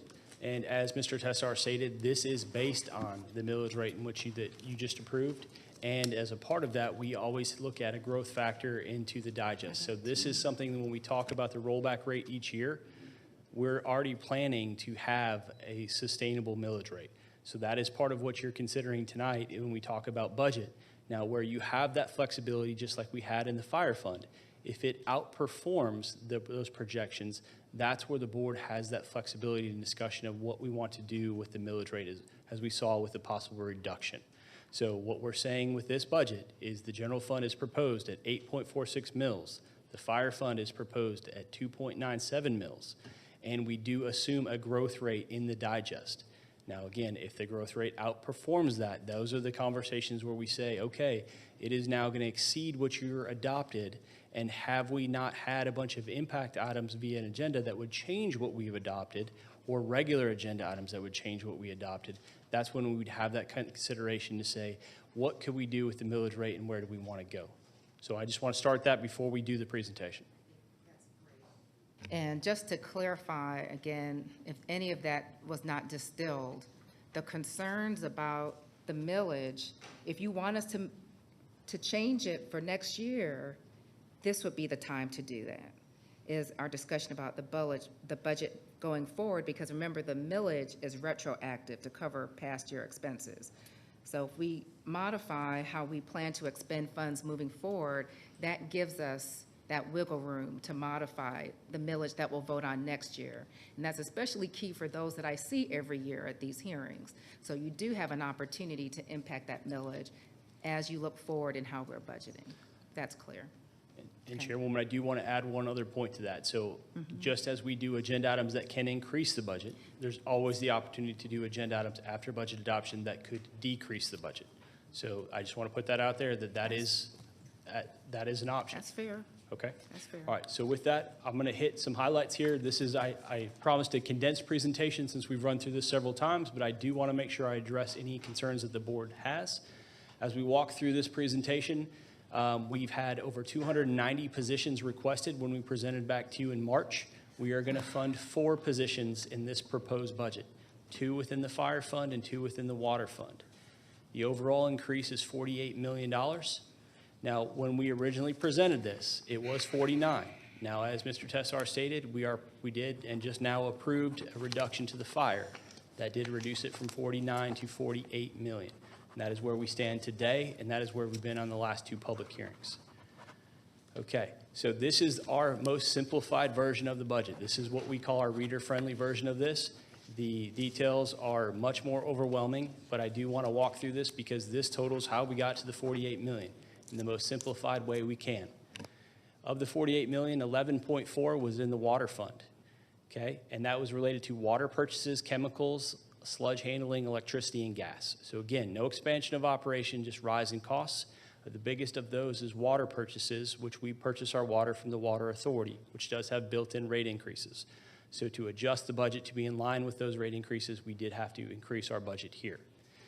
Now, one of the big lines that we see every year is employee roster update. And what we do every spring, as preparing for the budget, we take a new employee roster snapshot. This accounts for any changes in vacancy And then we also work through any changes in pension and healthcare. Pension and healthcare rise every year, but we have to estimate what those rates are. And when we get ready to present this to you each and every June, we have finalized those rates. So in our budget binders that we posted online, we started with a $7 million deficit. And there were two main factors of how we closed that gap. Digest came in slightly better than expected, and rates for healthcare came in better than expected. There's a few other items which we'll touch on as well. But the employee roster update is $12.3 million countywide. That includes filling 106 positions. This has been a focal point of the board over the last several years, recruitment and retention. This is part of our effective and efficient government. So the board has put steps into place to make sure we're adequately addressing salary and benefits, and we've seen those positions being filled. These are not new positions. These are positions that have been on the books and vacant, and these have been able to be filled. So that is just simply $12.3 million for the same workforce that you had last year, plus the 106 positions that we filled, updated for pension and healthcare. So again, no new positions in that number. All right. Next one, moving down, we are looking at a 2% pay scale adjustment / COLA, continuation of step and grade and merit countywide. This is $8.6 million countywide. We made some changes to our step and grade plan last year. This is continuing that, but the important part of this is the 2% pay scale adjustment is countywide, which does include step and grade and non-sworn employees. This will adjust those pay scales. Starting salaries will be adjusted by 2%. And maximum salaries will be adjusted. That pay scale will move 2%. So every employee will receive a 2% adjustment for the COLA / pay scale adjustment. Merit is up to an additional 3%. But again, the total cost of those is $8.6 million countywide.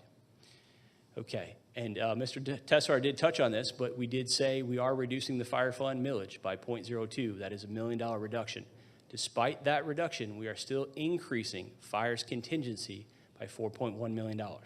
So it'll be over $11 million. And this is critical for fire because one of the areas that we focused on is improving fund balance and cash. Since 2018, we have significantly done that in both the general fund and fire.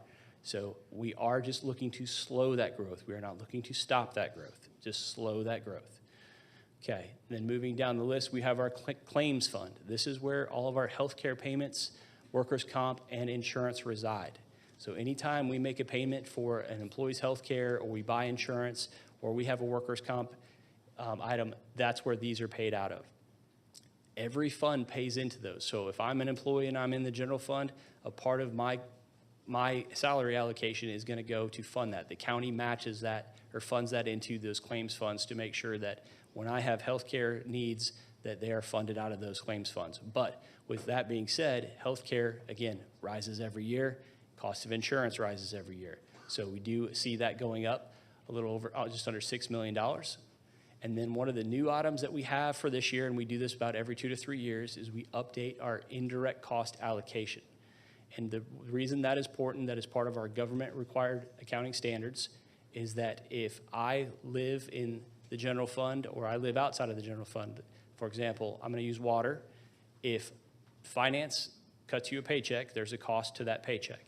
So that fund has to pay into the general fund for that cost of that paycheck. And that is for every support department, ITS, HR, finance, and so on, property management. All of those, you have to pay for that cost of service. So that is how we have to update that, and that is a requirement that we do that. And then we have a couple more items. We have budget recommendations of $2.2 million and impact items. We have a detailed list that we've shared several times on those items.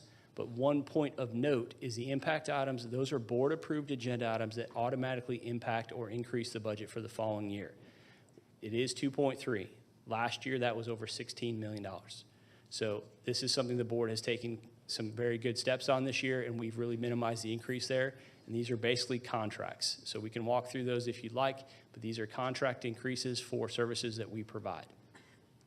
And then again, just want to touch on the positions because I do want to reiterate, there is no new general fund positions included in this budget, 2 for fire, 2 for water. So with that, Chairwoman, if you have any questions or would like to open the public hearing. Similar format to our last hearing, we will take an unlimited number of speakers to address this matter and this matter only. I know there's some conflation of the millage and the budget, and we recognize that. So some of the comments we will certainly take into consideration that were shared during our past hearing. Our speakers will have up to 3 minutes. Please, again, help us in stating your name. It helps for the record as you are speaking. We'll go ahead and open up this hearing, and we'll begin with our first speaker.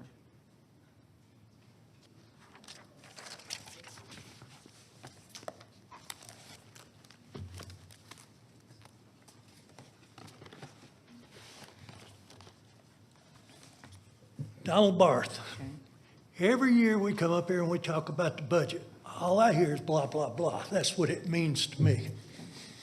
I understand that we owe these people that work for us a cost of living increase every year. I understand that we have things we spend, like All-Star Game, wonderful. Next year we'll have the soccer players up in town. We have costs that we should know somewhat what they're going to cost us. Then we have a long term where we talk about a budget. All the departments throw into the hat and say, I need this, I need that, I need something. And you know, just like I used to write contracts and I knew what the values were, and you couldn't get more than that value unless you had a darn good excuse, like cost of material went up. We did hear that the sheriff's way over budget. I'm going to let you explain that later, but that's a no-no. That's just not right for anybody to go way over budget. I understood when we stood here and talked about an air conditioning unit. That should have been handled a long time ago by other commissioners that kicked the can down the road. When we talked about putting $25 million into a building to bring it up to standards, which would be livable standards, but these are people working in there that work for us, and we're going to send them into a crappy-ass building full of asbestos and stuff? Nah, Cobb County can do better in certain things. But then we hear rumors. Rumors spread all over in Cobb County. We heard one today, and we squashed it quickly. But the sheriff, he scares me because now I'm not sure who to believe. I hear that there was a word spread that the sheriff might get his little budget over if he didn't do what you wanted him to do. Now, that's a serious accusation. We have to make sure that you're on the same playing field we all are. You can't use this budget as a toy. Cut the strings, pull the strings, do whatever you want. It's the budget, it's the contract you told us what you were going to spend of our money. Now, every year we go over this again and again. So all I'm telling you is don't make super deals on the back burner. Do it all out transparent. Thank you.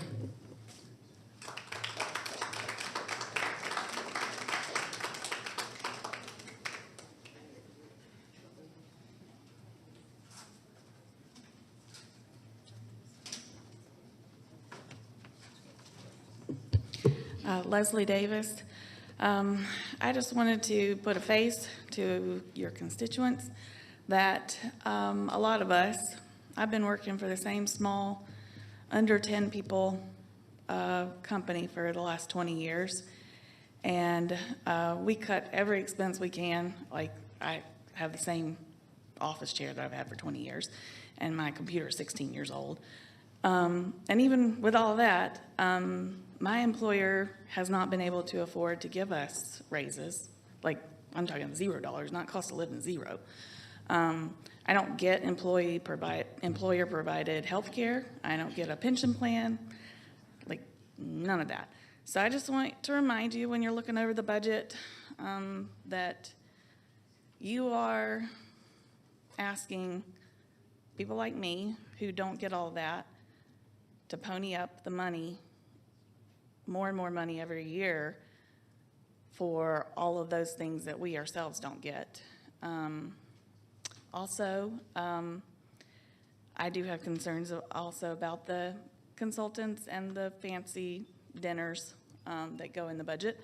But What I really wanted to talk about was this year, if the sheriff were to come before you and ask for more money, I would just ask that before you say yes, you ask him to first leave, get rid of the Clydesdale horses, and that would, right there, save him, my understanding is tens of thousands of dollars a month in his budget. And also that if he would like personal drivers and security, that he not use sheriff's officers on the clock, that he pay for that out of his own pocket. That would also keep more money in his budget. And if he does all of the things that he needs to do to clean up his house, then you can talk about more money for his budget.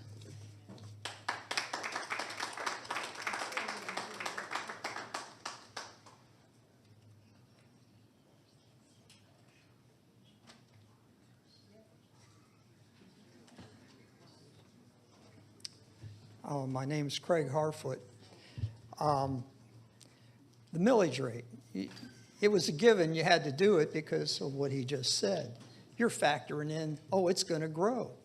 Well, I suggest that you factor in it's going to shrink. I mean, there's a lot of bad coming. All the financials I watch say the consumer is spent out. Excuse me a moment. I know we've been here, it's going on 2 hours right now. We didn't even take a break, and sometimes we do that. I think there's some chatter going on that's been a little bit distracting, and just heard a bell from somebody's phone. We're all trying to concentrate up here. I will take a break after this hearing, actually, for everyone, but please help so we can focus on the speaker. Thank you. The consumer spent out, according to all the stuff I see and the reports on all the major people selling things. Car sales, you know, there's, like I said, if we want to see a millage rollback, you're going to have to cut the budget. Anticipate it shrinking, because at some point, and I know we can't pinpoint that certain time, but it's going to look like the Great Depression. And, you know, housing isn't doing anything. They're trying to get interest rates down to nothing. Well, that's where you got all your growth from, was, you know, zero, you know, point nothing interest rates. And you know, so they dropped that and house prices doubled, during COVID. Well, that's all going to reverse. And that'll get to your affordability issue with these other, the young people want to talk about, because we've all done this before. Every 100 years, it seems like we repeat the same old cycles. And we've spent so much money at the federal level, they raised that up and they spent it, and, you know, it's going to collapse one way or another. And I think we should plan for things to shrink, because if it's going to be 2008 or worse, if you're not looking at it like that, it's going to slap you down and you're going to have to fire everybody. And I mean, we don't need that. I mean, it's like we should plan for what's coming.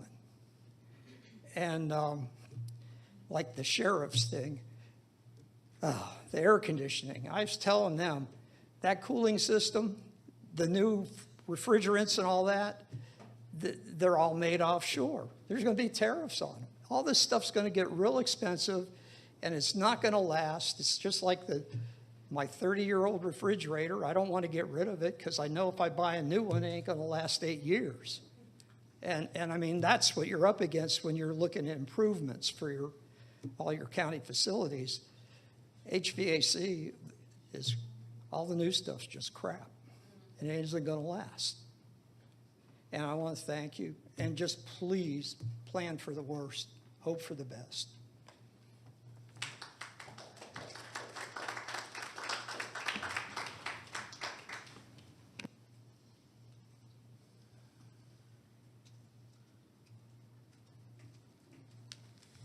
Hello, Christine Rosman. So the thing is that it's like, oh, it's complicated. it's confusing. It's like, actually, it's not. It's just like, it's pretty cut and dry. It's pretty black and white. Cobb County has a spending problem, has an accountability problem, and it's appearing that it has an ethics problem. When you have a sheriff that is consistently over budget and then is not held accountable, so he goes 32 million over budget, but this is years and like every year it's going like this, and then does 32 million, that's a big problem. And not holding somebody accountable is a really big problem. So how do we hold you guys accountable if you can't even hold, you know, I know he's an elected official, but if you can't hold him accountable, can't hold other departments accountable, so we're all kind of in a pickle, and again, it's not sustainable. When I say it's an ethics problem, money's being spent where not where the citizens want it, but where some of you all want it. And I know it's like, oh, well, the majority of the, well, yeah, the majority is not really necessarily representing us, because the majority of us, I don't think citizens, would not be interested in spending tens of thousands of dollars in DEI programs, in consulting fees, millions in consulting fees. We're not comfortable with the like $1.2 million. I think it's each commissioner gets like a little slush fund that they can do whatever they want with that. And that is kind of unique to Cobb County. Other counties don't do that. And then I brought it up before, the last meeting was part of your 1.2 million, Chairwoman, was when you had that fancy white tablecloth event where it was either prime rib or ribeye or filet mignon carving station.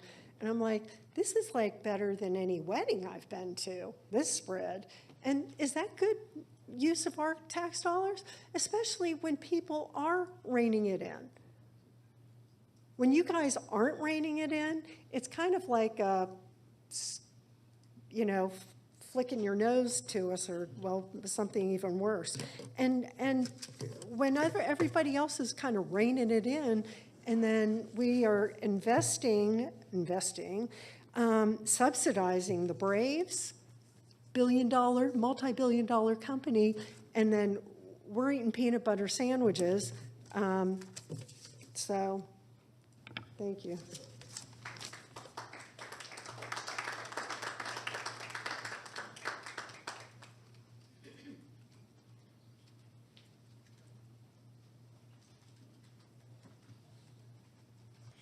Hello again.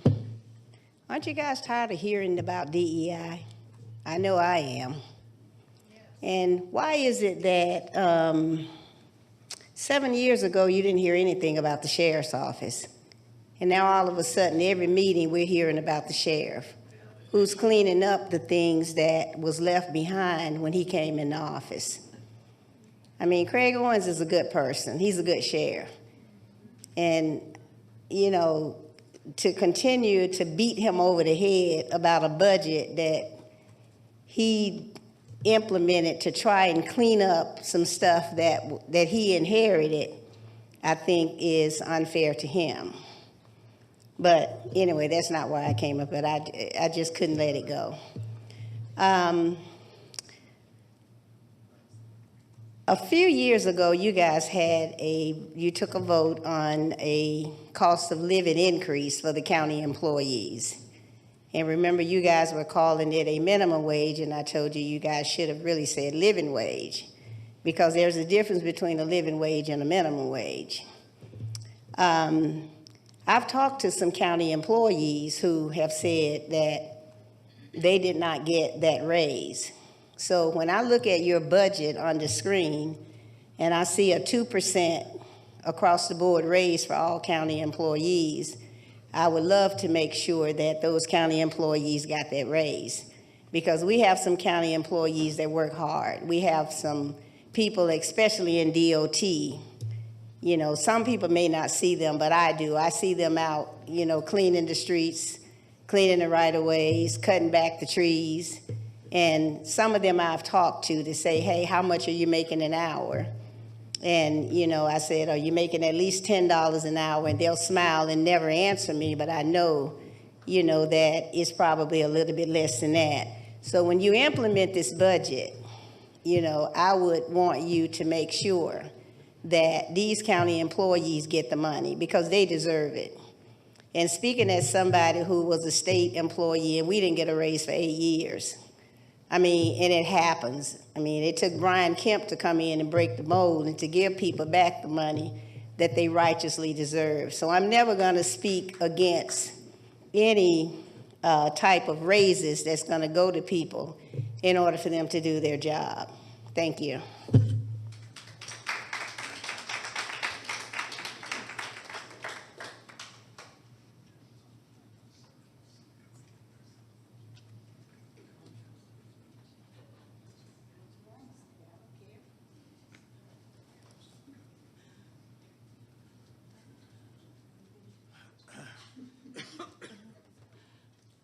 Good evening again. Robbie Huck is my name. I'm in Commission District 2, Commissioner Allen. Again, simple request, vote no on the budget. I haven't had the luxury of reviewing the numbers, but I trust the staff has done a fabulous job in doing what they've been asked to do. And I also trust that the elected persons are representing all the constituents, because that's what you've taken the oath for. Like I said, I live in the city of Marietta. When I went to pay my water bill, I saw this cute little postcard there at the window that's the All-Star Game. It's got the City of Atlanta 2025 on it, and it's got the City of Atlanta logo, and it also has Cobb Travel and Tourism logo. And then on the back, it says Atlanta 2025. Now, I had a friend come down a couple years ago to do an event at the Battery, and she thought she was coming to the City of Atlanta. Everything says the City of Atlanta. It's the mailing address, City of Atlanta. All the people going there believe they're in the City of Atlanta.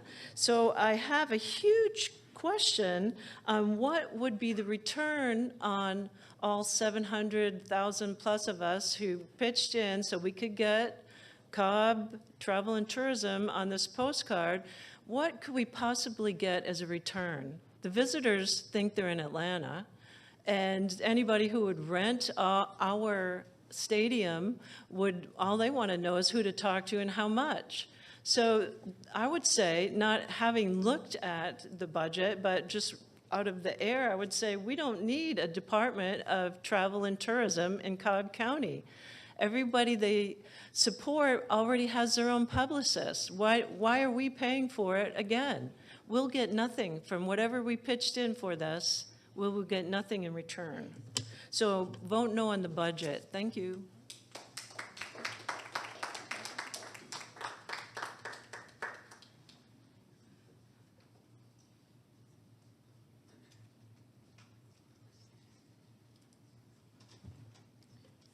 My name is Patricia Hay, and I hate speaking. But anyway, I have to say this. We expect you to be accountable to us, and when you don't try to keep the constitutional officers, and that's not just the sheriff, it's the DA, it's whoever, if they don't stay within their budgets and they keep going up and up, that's wrong. We expect you to hold them accountable. You said today in your work session, you hold people accountable, right? Well, you're not. And we also, I'm wondering why you can use officers' time to patrol your houses. And, you know, that's not a good use of their time. And if they do overtime, that's not a good use either. If there's a credible threat, I'm all for it. But if there's not, why are you doing that? There's so many things, and it's like we're asking you to be more transparent. We're asking you to be accountable to us. And like she said,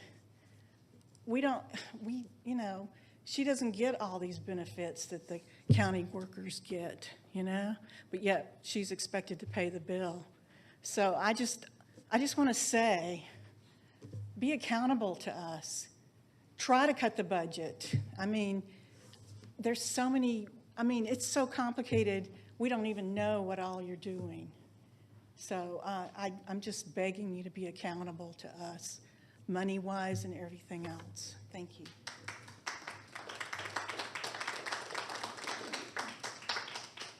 Are there any more speakers? Yes.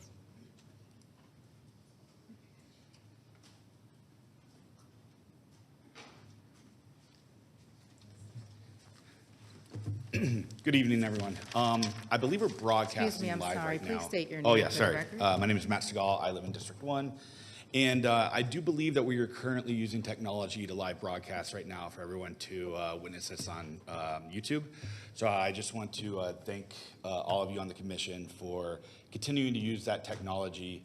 Unlike our school system, who is choosing to limit the broadcasting of public comment, even especially among the commenters who might dissent with them. We have a lot of healthy conversation about millage rate, about budgets here.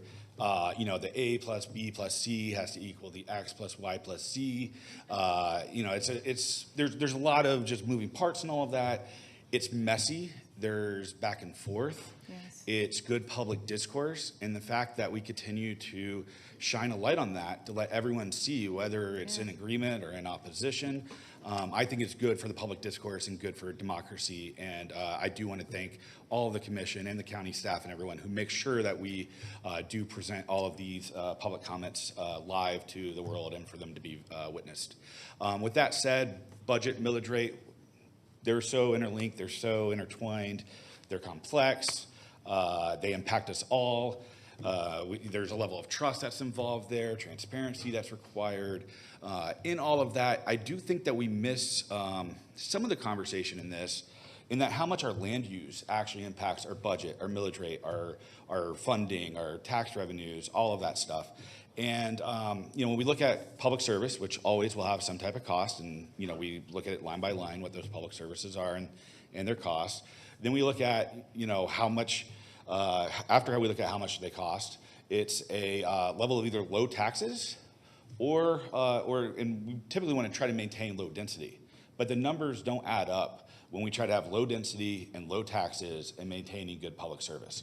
Something, if we do really want to look at the individual homeowner, looking at land value per acre, that metric right there shows how much the assessed value is for the land that people own. And with that, if money continues to be, if appraisals continue to increase, that burden is going to continue going to the homeowner, the landowner, the property owner. And if we actually do improve our housing, improve the density of that, we're actually able to maintain our budgets while actually having an opportunity to eventually lower our property assessments, or not lower our property assessments, but lower the amount that our property landowners will have to contribute to that. So I just want to, as we continue looking at budgets in the future, look and see how we can start taking away some of that burden on the local homeowner that owns, whether it's 2 acres, 1 acre, half acre, 5 acres, whatever the case is. And if we continue to be productive with that land, we'll be able to actually make sure that that burden starts decreasing. Thank you. Thank you.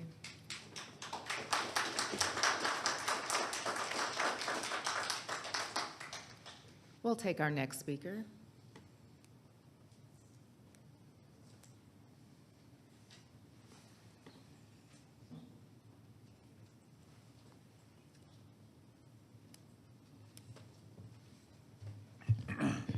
Peter Iamkin.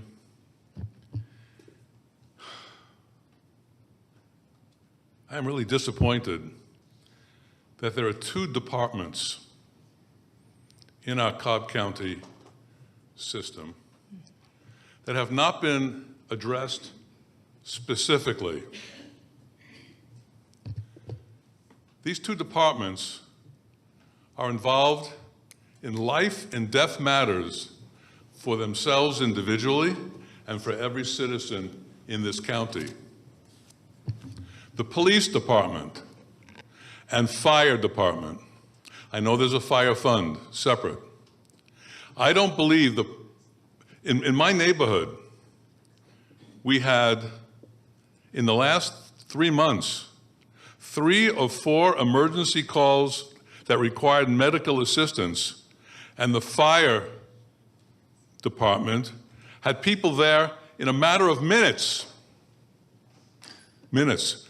I have a friend who had a heart attack. We called 911.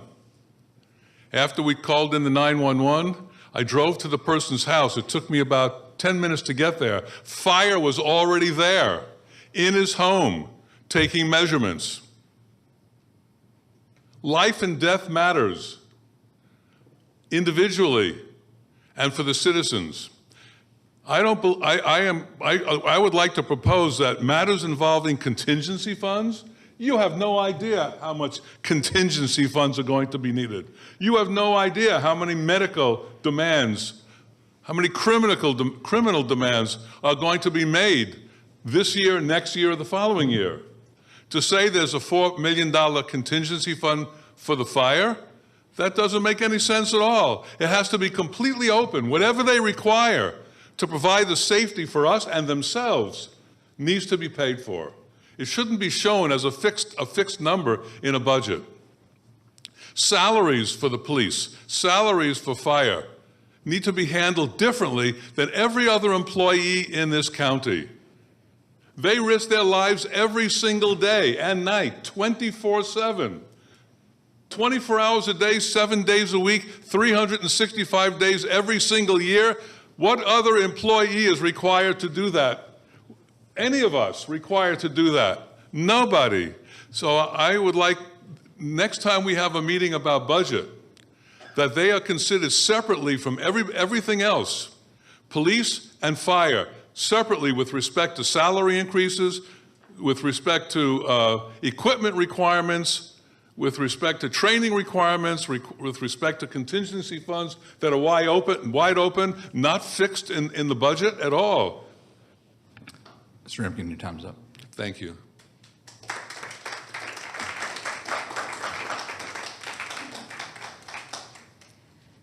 Do we have any more speakers?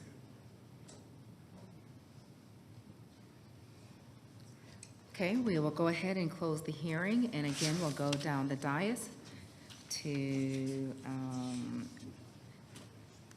share any questions with our CFO or any comments for the board to consider. And we'll begin with Commissioner Gamble. Okay, Bill, sorry to do this to you.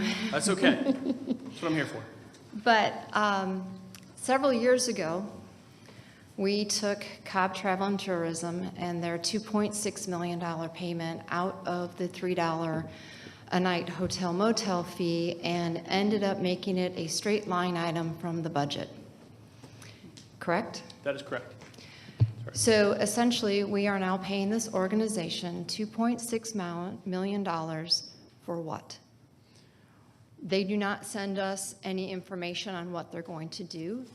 And we just had a speaker tell us that here we're paying $2.6 million for promotional advertisement, and they didn't even include us.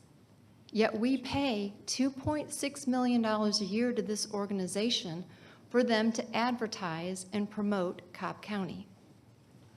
So if we're looking for a place to cut $4 million, is what I heard, in order for us to hit a rollback millage, and in order for us to, again, start decreasing the budget, we're going to have to start approving a budget at a reduced millage rate than what we will need next year. There's $2.6 million we can start with. Now, I can understand you're going to tell us there's some obligations under state law that we have to fund Cobb Travel and Tourism, but then I think we should only fund them when they provide us invoices showing the work that they have actually done for the county. So just to address that, Commissioner, the board did approve an agreement, a multi-year agreement with Cobb Travel and Tourism. and we paid them just under $2.5 million last year. A part of that agreement does require them to provide us annual budget reports as well as their annual report of what their planned spend is, what their actual spend is. So all that was part of the agreement that the board did approve. And I think the whole point of taking it out of the $3 room night fee was because that was only benefiting a very small area of the county. And by supplementing those funds, which should have originally gone to fund the stadium debt, which was the original intention, we allowed the board decided to fund the same amount that we were funding them previously, but allow them to have the flexibility to support and promote Cobb County as a whole. Because that was our restriction by funding it out of the $3 room night. It could only be used in that special service district. Right, but while we review their budget, again, we do not review what Cobb County got in value for $2.6 or $2.5 million. Again, to me, this is a blanket check with no substance behind it to justify the $2.5 million. Okay. And again, if we're just reviewing their budget, that's oversight. In part of that, you're going to have the budget plan, just like we do today, as well as the annual report, which provides detail of what they've provided. So again, their requirement in that agreement that the board approved was to promote Cobb travel and tourism activities throughout the county. Now, I don't have the agreement in front of me, but that was the gist of the agreement. And the whole point of changing that funding was to allow that flexibility to happen throughout the county versus one area. But I understand what you're saying. And then, oh my gosh, I just lost my thought. Oh, I know where I was going to go. We've heard numbers that the sheriff is, multiple millions over his budget. And then we had a comment made that the sheriff's only over his budget by agenda items that are approved by the Board of Commissioners. However, you had a slide, and this year, I believe we approved $2.1 million of expenditures that were not budgeted. The impact, I think you were calling it the impact. Yeah, budget impact items. Budget impact items. And I believe, if I'm remembering correctly, the previous year was like 16 million. That's correct. So while you are accounting to the public of where we've spent essentially about $18 million, it is still not showing where the overage of in this example, the sheriff's budget has been approved by the Board of Commissioners. So I think, again, that is where the public is, we're sitting up here saying, oh, no, we have to approve the overspending by any constitutional officer, but then you go back and look at the impact lines that you've given us, those do not equal the overages of specific departments. Sure, and I do want to clarify, because that was a comment that has been raised a couple times. So they talk about the facility, and there was an agenda item for $19 million. That was not included as an impact item because it came out of some other than the general fund. The $16 million was general fund impact items. The 2-point-something million for this year is general fund impact items. The $19 million came via separate agenda item. It was pulled out of capital contingency and transferred into SPLOS to complete that facility. So when we talk over budget, that is not over budget. That is simply an addressing a need, and that has to be approved by the Board of Commissioners to move forward. So that, I do want to clarify that because that was brought up. So if we're talking the 19 million that we added to fund the $24 million facility, that was done, pulled out of capital contingency, not an impact item, because again, one-time use, and that was approved by the Board of Commissioners. Right, and even though that was approved by the Board of Commissioners and it went to a SPLOS project, it Correct. should not be appearing in their line item budget where it says adopted in actuals. That is correct. It would not appear in the sheriff's budget whatsoever as part of the general fund. So when we look, and I would encourage all citizens, when you look at that, the best place to look at budget actuals is going to be our annual audited financial statements. The general fund breaks down every department, personnel, operating, capital. You're going to see adopted, final, as well as the actuals there. Now, part of the things that I want to, because government accounting is a little tricky, there's also things called encumbrances. Those are orders placed at the end of the year that are added back into the actuals. There's a line item at the bottom that's going to reconcile that. But at the end of the day, that is a great place to see that detailed breakdown, and you will see the difference between the adopted, the final, and the actual. So that is a great place to look. Because as we know, and Commissioner, I know you've already stated this, once we adopt the budget today, an agenda item can happen tomorrow that can change that. And obviously, that has to come before the board and be approved. Right, and let's talk about encumbrances really quick, because Yes, ma'am. you went there. Sure, absolutely, yeah. Yeah, So- I wish we could do away with them, to be honest. It makes my life very difficult, but yes, let's go ahead. Okay, so the encumbrances, those can either be encumbering funds that they had not yet expended from the current year's budget. Correct. But then they could also be encumbering future year So- budgets, correct? No, the way encumbrances work, so basically think about it this way. You place an order for an item based on budget that you have available. That order does not come in and you have not paid that payment. That means you've obligated those funds. Those funds are now encumbered. So at the end of the year, so let's say they come in November and you make the payment. That budget for those encumbrances will roll to the next year to be accounted for properly. So, but no, you cannot encumber future funds. The only time you can do that is if you're doing a multi-year contract in a multi-year fund. SPLOST is the perfect example. Like, let's say we do a multi-year contract. I'm going to use road resurfacing for an example with a company. They're going to do it over 2 years. We will encumber that contract for that period of 2 years, so we'll obligate that. But general fund does not do that. It has to be spent or encumbered within the fiscal year it is issued. And if it is not, it will roll to the next year, but you do not do multi-year at a time. It's only a single year at a time. Single point of purchase. Okay. Thank you, Commissioner Gambrill. Commissioner Allen? No. Commissioner Burrow? Do you want discussion now or with the vote? We'll do it now. Okay. Well, one thing I am happy about this budget is the reduction in the water transfer from 5% to 4%. There you go. That is something I've been working on since I got here 15 years ago. And we know what happened in 2017 and had to start all over, but we're on the right track, Madam Chair, so keep it going till we get to 0, please. My issue here is this is a biennial budget, which means everything's supposed to stay the same from the last budget year. And the problem that we run into is what was just addressed on the impact items that come after the budget and the millage have been set in July, because they have to be sent to the State Department of Revenue by the end of July we're in arrears. Yep.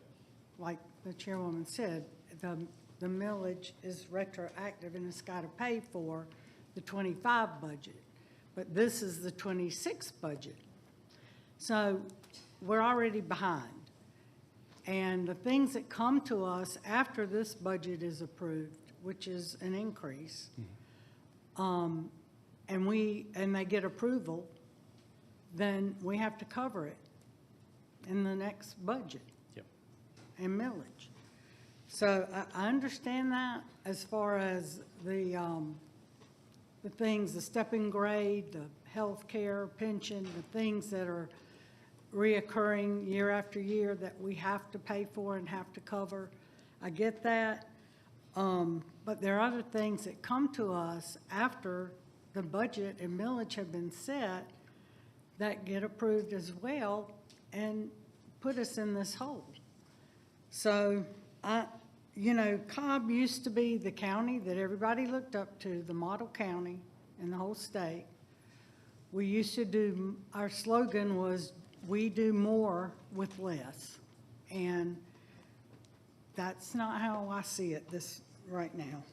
So I am happy about the water transfer, and I want to keep that continuous.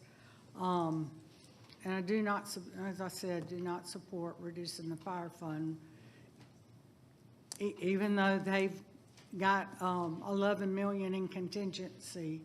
They need it. And we've been down that road before, and I don't want to go there again. Yes, and Commissioner, I do want to add, so we talk about the fire fund, for example, fully fund their personnel, fully fund their operating, fully fund their capital. However, that contingency, to your point, is needed because we do want to make sure that we're fully funding and addressing any concerns that are there. So we're not advocating that it go away by any means. We're just looking to slow that growth. So I just want to clarify that. We are not looking to by any way reduce or restrict fire fund operations. We are saying we want to make sure you have the resources you need. I know you and I have talked about that, but I was more of a comment for some of the public that have shared their thoughts on that. I just want to be clear that contingency is there for fire operations. It can be used at their discretion for their needs, but obviously that is something we want to make sure is there for that exact purpose. So, and that's the same reason we have general fund contingencies for the same purpose. So, okay, sorry. Just wanted to add that. You're welcome. I don't have any questions, but I just want to take a moment of privilege to say thank you for all that you've done this budget cycle, you and your team, Buddy. These discussions are never easy, but we appreciate you taking the time to meet with each of us and taking our recommendations into consideration and reflecting that in your adjustments and revisions to both the budget and the millage. So thank you. Well, thank you, Commissioner, and I do want to thank my team as well. Our budget team's been fantastic, but also I want to thank you for your time, the county manager, all the department heads, because they do bring the requests forward, and they have to make some tough decisions working with you and making priority decisions, because obviously we know the requests are never going to match the resources available. That's not the reality we live in and never has been. And that's okay, but we want to make sure we're making the right decisions. And I think part of what we discussed today with the strategic plan, we talked about accountability. That helps us align those. So I think that was a big, big win for the county. Thank you. I want to thank everybody for participating in this. It's now 9:30, and again, know that it's late. Your participation in this process shows that you care, and it also helps keep us accountable. If you weren't here doing this, there would be a little bit less pressure on how we address the budget. So there is a purpose for this. And thank you for those that have spoken this evening. There have been questions with respect to the sheriff being over budget. And so I just want to ask if you can address this number of 32 million that has been shared multiple times. I think where that comes from is if you're looking at adopted to actuals. So again, that's one of the things that we always reiterate is when we take this snapshot, as soon as you approve it today, it can change tomorrow, be an agenda item, or even later tonight, for example, if that was the case. So one of the things we want to be very careful of is do not focus on adoption. I want you to always look at the final budget because that is after all the changes have been made. So that is the very key point, and that's why I say when we look at that, you know, you can go to the budget book. Budget book is a great resource. It is a planning tool. The audited financial statements are the results of that year. Okay. So always look at the audited financial statements because those are done by an independent auditor each and every year as required. So you're going to have the general fund breakdown by department. It is in the back. I want to say it's page 165, give or take, somewhere in the back of that. So, but it does break that down, and it goes through every department, personnel, operating capital, transfers in, transfers out, debt service, you name it, and it does break that out. So do look at that. That is really the audited gospel that we live by. So that's just one point. Okay. But one of the things that we do as through the finance tool is we review every line item, revenue and expenditure on a monthly basis, and we share that. Okay. And there's a reason a department could go over budget. So part of that, you know, we experienced that this year. We've seen some small departments that will have a budget overrun simply based on employee changing benefit selection. It's such a small department that small change could negatively impact them. So we'll note that, yes, they may go over budget. This is outside of their control. They have the exact same number of employees, and employees simply change benefit selection, which cause them to go over budget. Yeah. So there's good reasons for that to happen. And part of the reasons is when we budget vacancies are at 50%. We want you to fill your vacancies. You fill every vacancy, that may cause you to go over, but that is a good thing. That is part of our planning tool. Yes. We know we have natural turnover, but ideally, we want you to fill those 106 positions. Okay. Thank you for sharing that. In all fairness, the sheriff is not here this evening to speak to some of these things that we are hearing, but we hear you. And I appreciate the speaker that did speak about the changes that we've seen in that department over the years. And I know that his team, some of them are here tonight, and we will have opportunity to address these concerns. It is my thought that he is doing what he can to diligently keep this county safe and those that are within his care.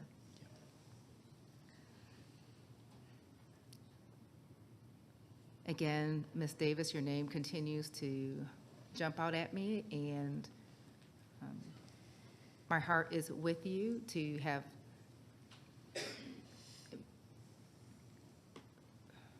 to endure some of the things that you've shared without getting health care with your employer, without having a pension plan, without getting raises, and then us seeing those that you're paying taxes to partake in those things. And I don't think there's anything that I could say of solace, other than I know that when there is not ongoing merit or raises, when there is not a strong pension plan, when there is poorly funded or no one has health care, it certainly impacts morale and service. And as was shared this evening, Cobb County's prior slogan, getting more for less. I don't even know if I want to say that. I do remember when we used to say, expect the best.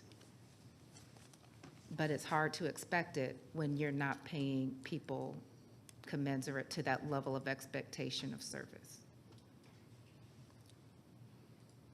I have been here when there were 7 years when our employees did not receive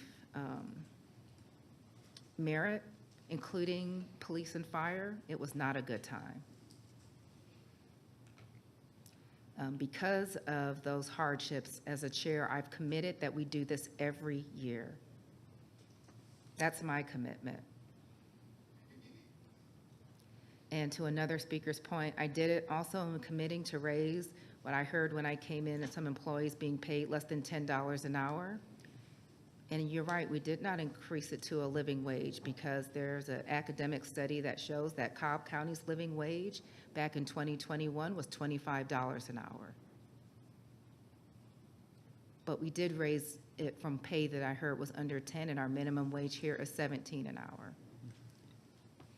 I don't know why we have employees that may be getting paid less than that. That's something I need to inquire about. My only thought is that that could be a contractor doing work on our behalf that may have employees being paid less than that, but that is something that county manager may be able to speak to. I'm not aware of our employees being paid, okay, less than that. That's a commitment I made because in a county of our quality, I think that the people that work here should be able to afford to live here, and certainly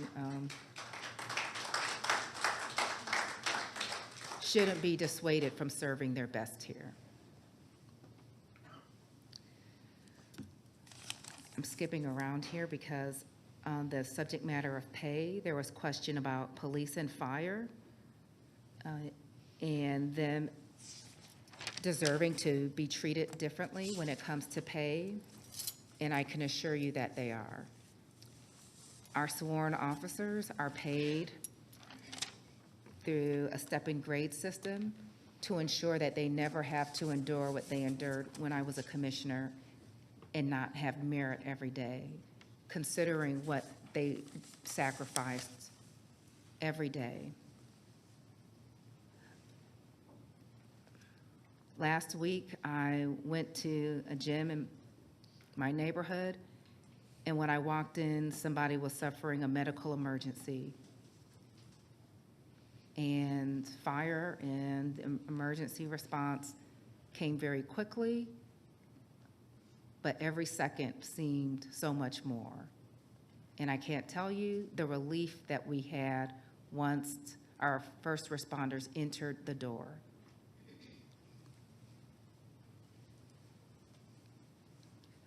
But I can also tell you that it's not just police and fire that bear the weight of how we serve in even the most trying times. Those officers were dispatched there through 911. And when we have significant events of this county, emergency management is the one that coordinates all of that. Those fire trucks and police cars didn't get to those emergencies on their own. They actually took a road to get there, which means DOT is doing a bang-up job, and when they put out those fires, they depended on water to come out that hose. And when those men and women leave those emergencies and they debrief, they do it in a building maintained by our property management. And the utilities and everything that funds how we're able to sit here comfortably happens because we're able to pay for it. So we need finance. And because you need to know about those emergencies that keep you from getting home at night or that make you concerned, we have a communications department that lets you and the media know so everybody can be alerted. And the people that work for them want to know that they can depend on being paid.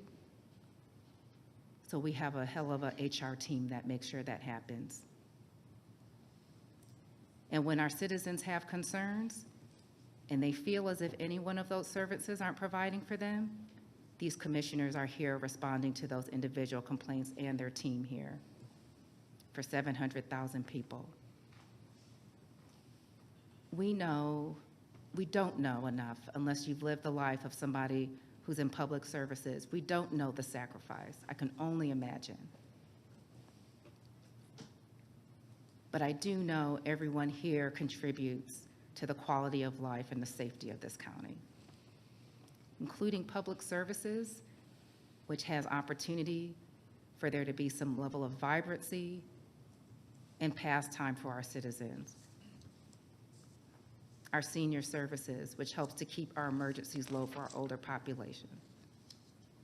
Our parks that help to keep our youth from getting out of trouble. So our fleet that manages those vehicles. And I need to say this because I've been in this room around budget time where we're asked to extract some services from others when we really are a team and we're all working together for the same thing.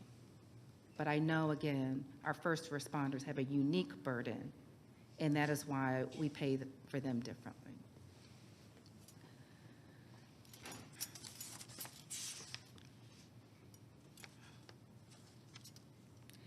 There's debate about consultant fees that comes up every now and then. And there was once considered to be a conservative approach to budgeting to use consultants. So you can use them at one time when they're needed on a one-time basis, as opposed to having to have the overhead of maintaining staff for those one-time expenditures. We don't do a strategic plan every year. A lot of the things that our departments need, our UDC, we don't do that every year. So we depend on staff that can help us do those one-time tasks to help keep our overhead low. And trust and believe, I don't perceive there's any county more committed to giving more with less than Cobb County. But we also, inside, see the pain of that. As I shared, there's Rumpelstiltskin, where people expect gold to be made out of straw. And these are real people here doing the work. And maybe that approach lasted under a pension paradigm, but now that people can pick up and go with what they've been saving away in their investment funds, we've got to approach things differently. We can't expect people to do more with less and expect the same level or high level of service. We can't do that here. That will not persist post-pandemic.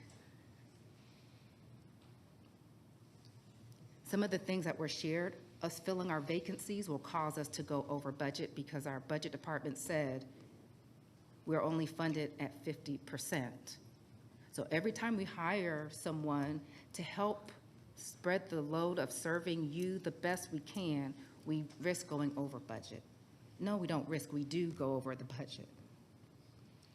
But we also know that these men and women here, nobody is capable of doing the work on their own. We need each other.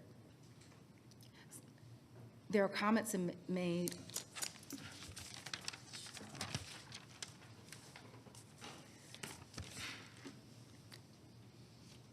about the right sizing and if we are doing more with less.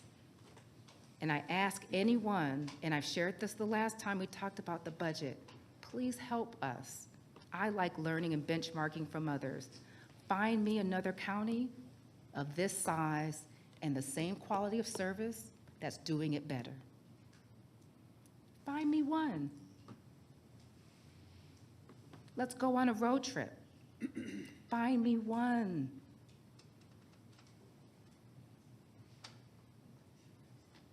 We can learn.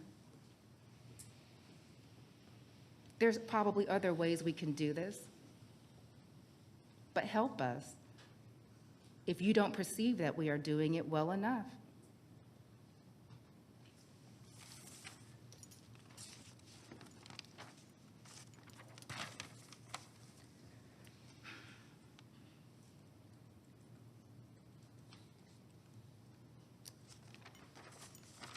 I appreciate the comment and making sure that Cobb County is recognized for having a baseball team here. We know they're called the Atlanta Braves, not the Cobb County Braves, but we do pay and invest in the Atlanta Braves here. So I took note of that comment and making sure that we do get that recognition of support. Cobb Travel and Tourism help us with one of the top industries of our county is actually tourism. I'm not saying there is an opportunity for us to learn more about how they're doing things. It's very hurtful. It's very hurtful when we have partners that help us do this work and we throw them under the bus here in a public meeting and don't have a conversation outside of this process. That just didn't feel good to me. We work on this budget, and each of us, you'll have the opportunity. I try to make sure every commissioner has the opportunity to serve on that board because they help to promote this county. So if there are those concerns, every commissioner, at least for a year, has the opportunity to actively serve, and you will too, Commissioner Allen. I'm not saying we can't do things differently. I just think we got to get out of just demeaning our partners. With this budget, we've had how many positions requested from this board? 290 positions requested for that we're funding.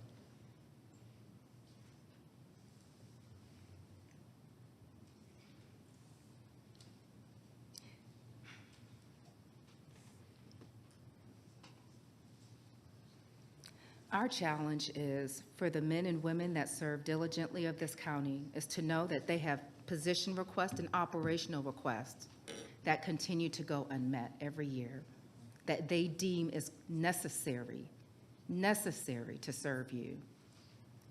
And people, they don't come up here, our employees don't come for public comment. They speak with their feet. We're not even just competing against what your concerns are. We have industries that can pay them twice as much for the work that they do today with probably half the headache. And I'm not saying that we need to give everything to everyone that's asked, but I'm just telling you that there are many sacrifices to make every year to keep the commitment of this county to do more with less. And if there's anything that I think is not financially stable, it's that.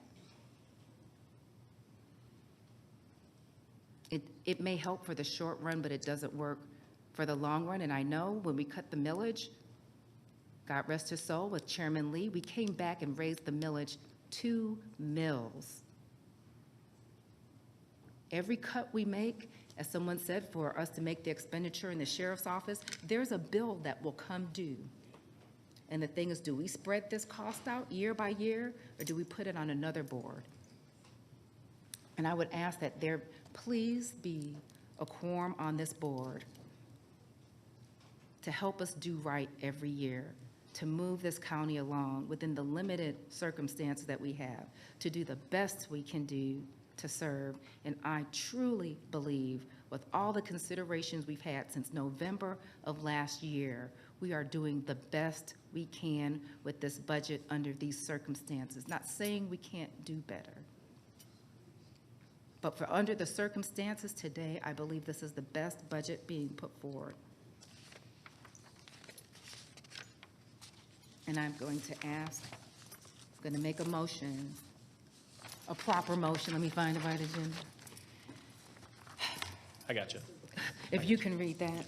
Absolutely. I think where this is now Item moving on to 6. agenda item number 6. Yes. So with this item, we ask the Board of Commissioners to adopt the FY26 budget and authorize the chairwoman to execute the necessary documents.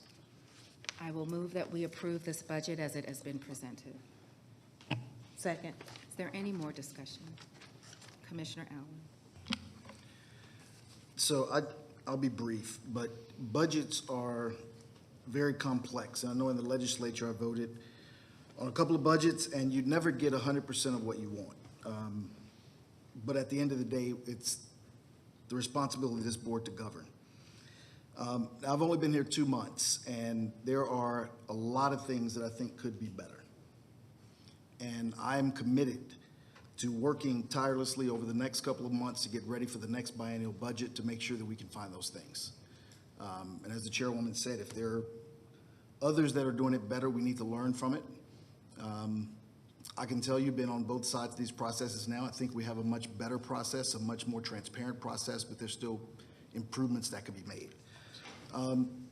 Some of the things that I think are very positive out of this budget, the water transfer, I know me and Commissioner Burrow have talked about that quite a few times, and I fully support getting that to zero.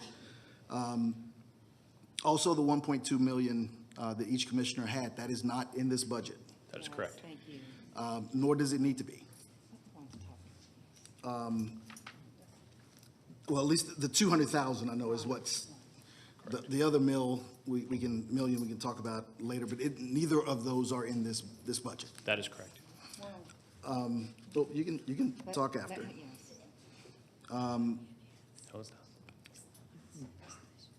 The chairwoman talked about the law enforcement, so I won't talk about that with step and grade. But I will tell you, I'm extremely concerned with some of the comments that are excluding our sheriff's department from public service and from law enforcement.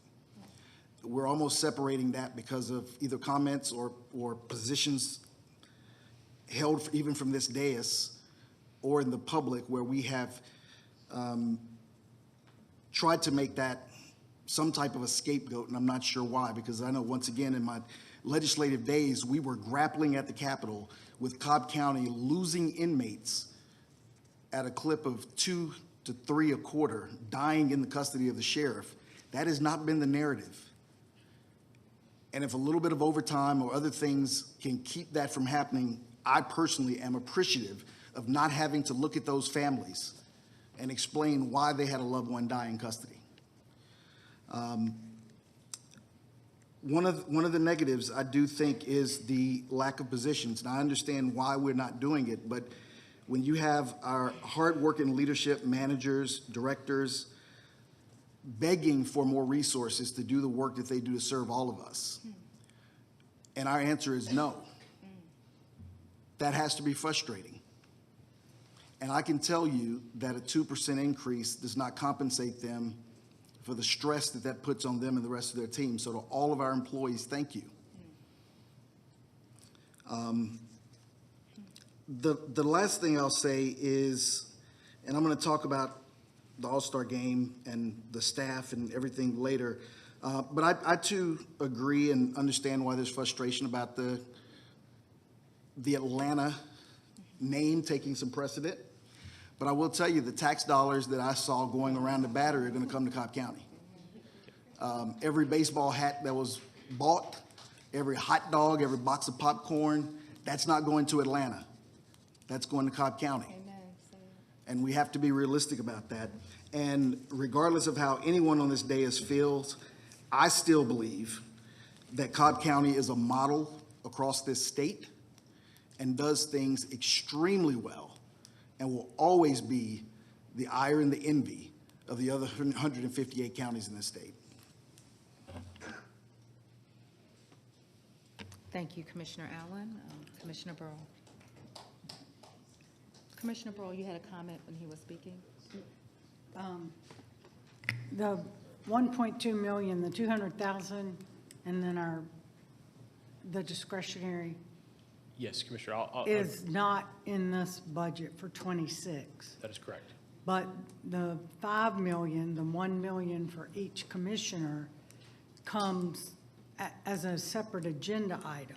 Yes. So we can't really, the million that we got for the '25 budget has to be paid for.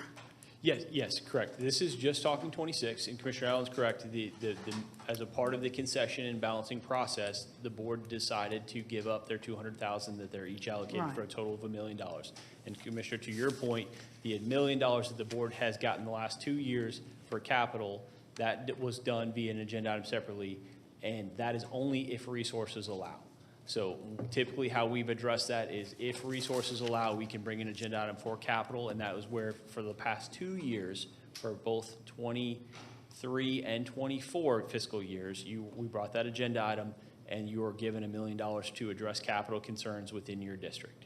But that currently is not the plan because we typically bring that in usually September timeframe, August at the earliest. We are currently not projected to bring that forward at this time, but again, that is outside of the budget process. So again, just want to reiterate, the 200,000 contingency is not included, nor is there $1 million of capital for the commissioners included in the budget. All right. Okay. Thank you. You're welcome. And then just one other comment. You and your staff have done a yeoman's job, and I really appreciate all the meetings and questions and also the participation from the public and all the departments, really, but, and also from the public.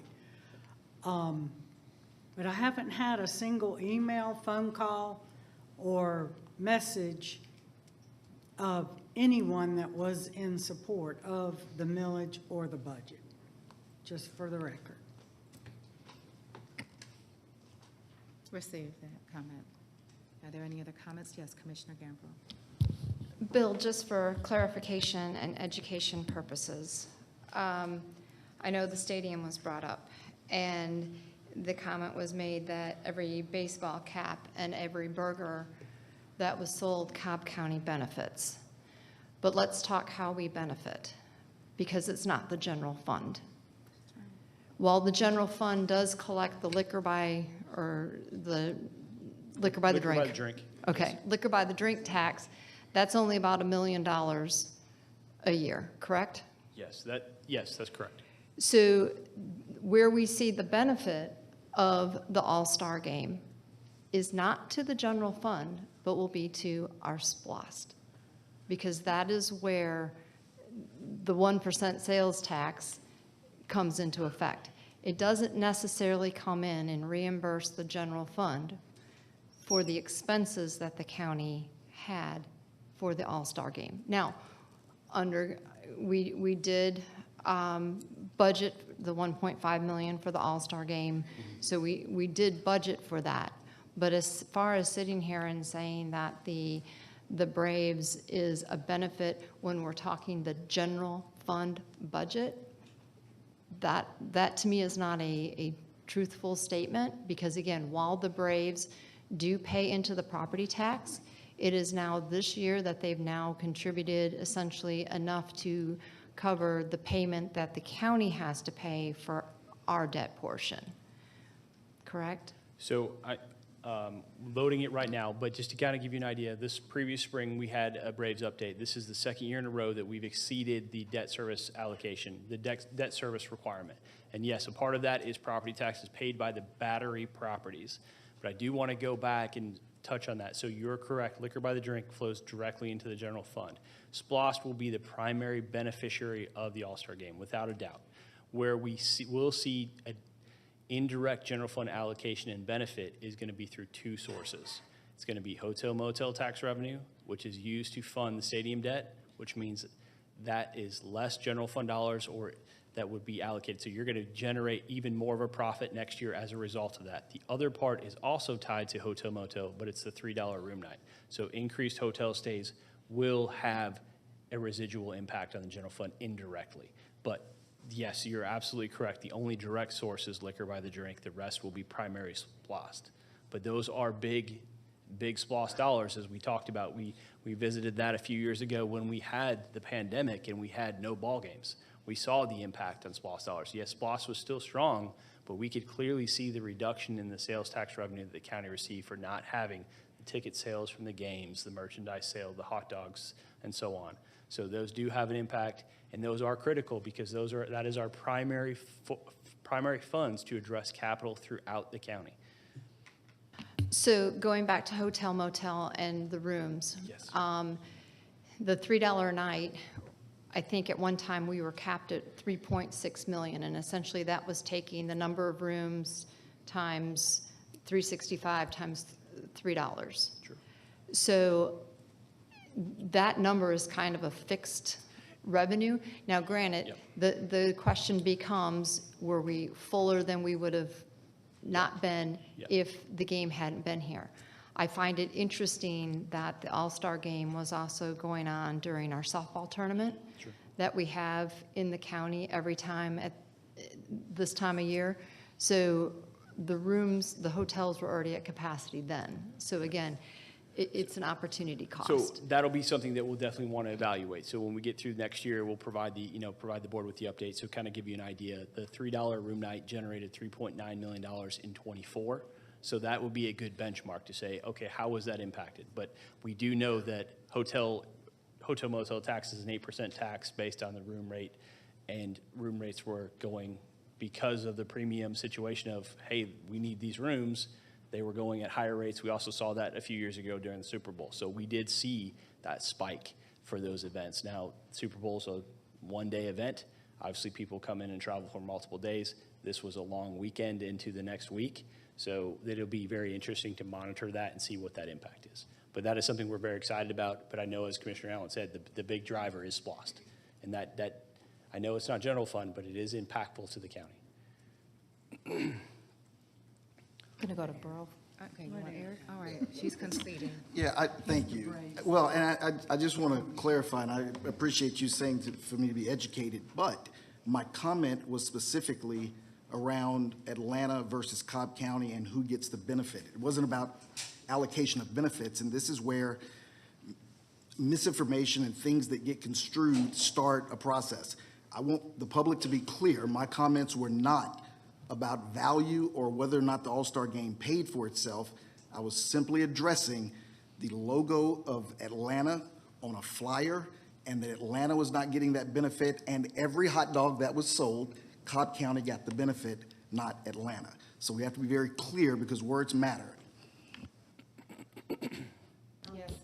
And I'd like to respond to that because yes, words matter. And if we're speaking on the agenda item, it's the budget, which is generated from property taxes. So while you might have been commenting on that, that is not the way it came across to me. Because again, when you're saying that we benefit, we're talking about the budget, which is derived from property taxes.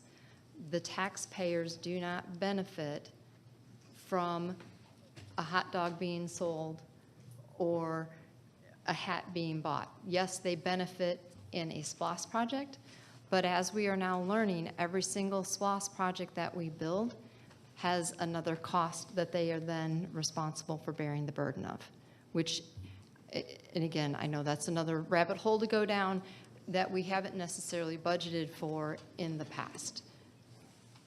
Thank you, Commissioner Gambrell. I'm going to just ask, I know when there's debate that you really look to communicating with me so we don't let it spiral out of control. We're going to let Commissioner Burrow weigh in here and then see if anybody else wants to add into the discussion.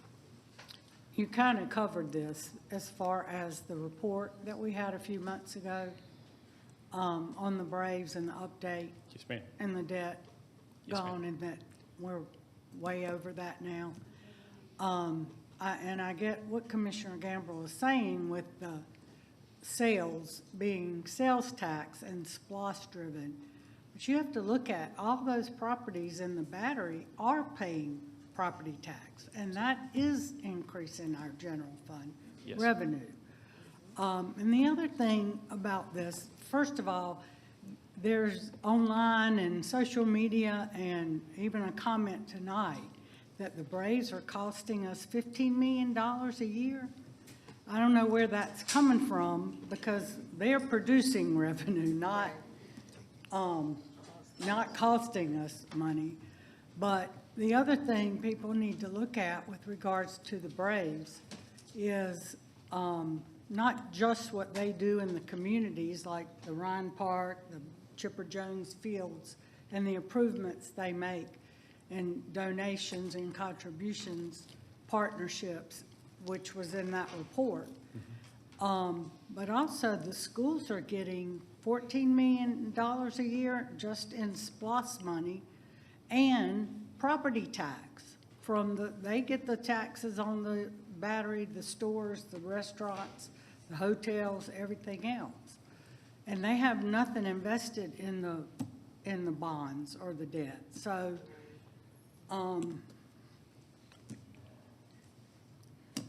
I'm sure I'll get pushback on this, but I see it as a win-win situation. That's all I have to say. Go Braves, we're losing. Are there any other comments? Just say, I appreciate the dialogue, and again, everybody has a valid point. Every year, we have a discussion with the Braves to talk about this very thing, and the comments are few from the board. I mean, it does not have to be a perfunctory meeting. If these things are truly issues of our board, let's use the opportunity that's provided every year to address them. Again, it's very difficult in a process like these to look at our partners and to now, it feels like we're putting them under the bus over things we had the ability to constructively discuss throughout the years. So it's not to take anything away from the concern. I just think that we can be a much better partner in utilizing the opportunities where we do have to come together. With that, Commissioners, there's, I believe we had a motion and a second. I'll go ahead and call the question. What are we voting on? The budget.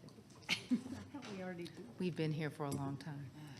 Now The we're- motion carries 3-2. Before we take a break, I do want to vote on the last matter before us, which is to adopt the resolution establishing the Cobb County tax levy for countywide school construction bond purposes and for maintenance and operations for schools as required by law. And if you can touch a little bit on our authority in addressing this matter. Sure. The reason we bring this forward each and every year is the Board of Education sets their millage rate, but we are the taxing authority. So we have the final approval as taxing authority to ratify their vote and their millage rate that they're establishing. So their millage rate is 18.7 mils, which is the same as it was last year. The Board of Education has already approved that. And as taxing authority, it is before you to ratify that. Okay. With that, Commissioners, I move that we approve this agenda item as it has been presented. Second, Is there any discussion? yes. Yes, ma'am. Bill, Yes, ma'am. we have no authority over the school board. No, ma'am. They set their millage just like we just set our millage.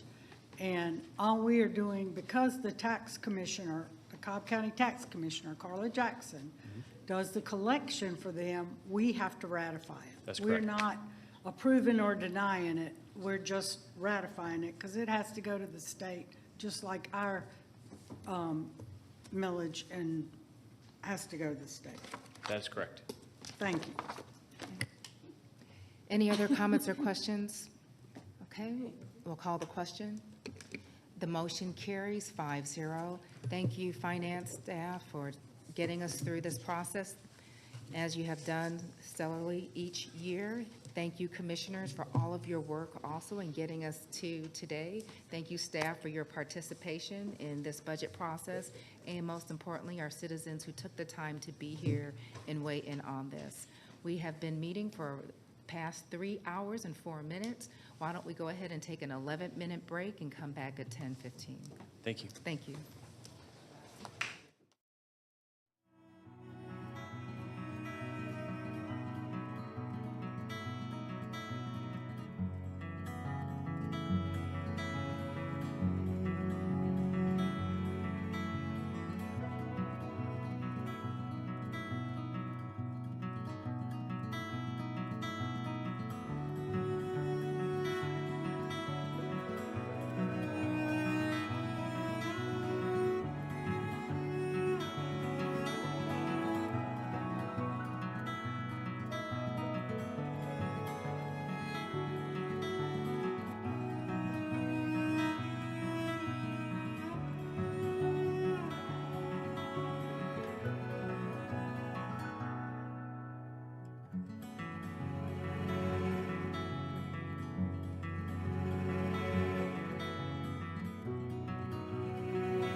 right, ladies and gentlemen, it is now 10:15, and we are now back in session.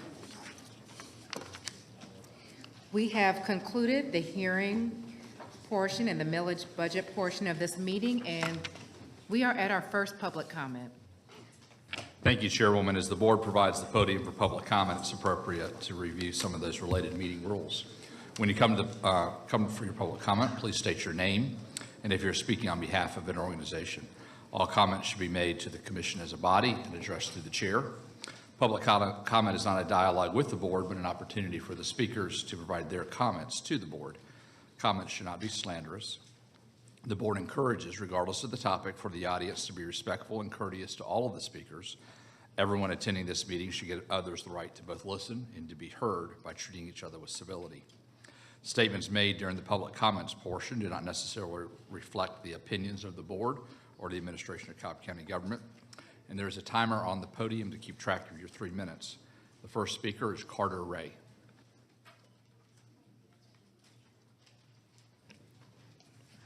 Okay, again, for any of our new speakers, please remember to state your name before you begin. Good evening, Commissioners. Carter Ray, District 3. When I look to the future, I am hopeful. Despite the messy and chaotic circumstances we find ourselves in today, I know that things can get better. But as young people like myself and the dozens of others in this room know, there are many issues we need to address in order to make a better future a reality. When I talk to my peers, the biggest issue that always comes up, whether Republican or Democrat, Gen Z or millennial, is the cost of housing, and people are afraid they're never going to be able to own a home. The good news for our peers is we're here to do something about that. Dozens of Cobbers, young and old, showed up tonight to fight for a better future. Among friends, family, and strangers in the crowd, there are many of us here today from different walks of life to make sure that that younger generations will be able to have attainable housing. While some causes of the housing crisis are debatable, there is an undeniable fact that we need more housing units. As demand for housing has increased over the past decade, the supply of units has simply not kept up. While we may have had the past luxury to build everyone a detached single-family home with a big yard, the days of cheap land and a lower population are unfortunately over. Cobb needs to allow denser housing types, more types of housing in different zonings, as well as incentivizing the building of smaller, more affordable homes through changes in our zoning code and reducing outdated and burdensome regulations. While we have many proposals to talk about today, here's a quick rundown of what we need to do as a county in order to make sure that we can bring housing prices down and make sure that new units are going to be affordable for as many people as we possibly can. For one, we need to make changes to our zoning code that reflect the need for more homes, smaller homes, and different types of homes. This means reducing minimum lot sizes, adjusting frontage, setback, and yard size requirements, modifying what types of homes are allowed where, legalizing some level of mixed-use development, as well as allowing missing middle housing to be built in newer developments. All of this we want to do without destroying the character of our existing single-family neighborhoods. We believe that we shouldn't have huge redevelopment projects or intrusive projects that would disrupt the lives of the Cobbins who have lived here for decades. These changes won't fix our problem overnight, but they will alleviate some easier-to-fix issues and get the ball rolling for harder challenges down the lane. Commissioners, all of us today are calling on you to act on these proposals and make important and necessary changes to the 2026 UDC. Nobody deserves to be trapped in an endless cycle of renting despite hours upon hours of work that they do every week. The housing crisis is a solvable issue, so let's get started on it. Thank you. The next public speaker is John Morgan.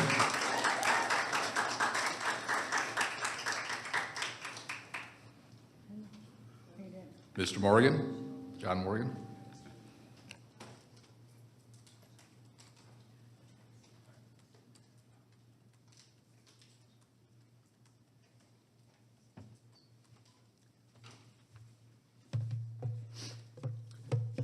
Commissioners, Madam Manager, a wise old Indian once said, "No wonder white people need such big houses." Please state your name for the record, if you would. John Morgan, I'm sorry, District 2, excuse me.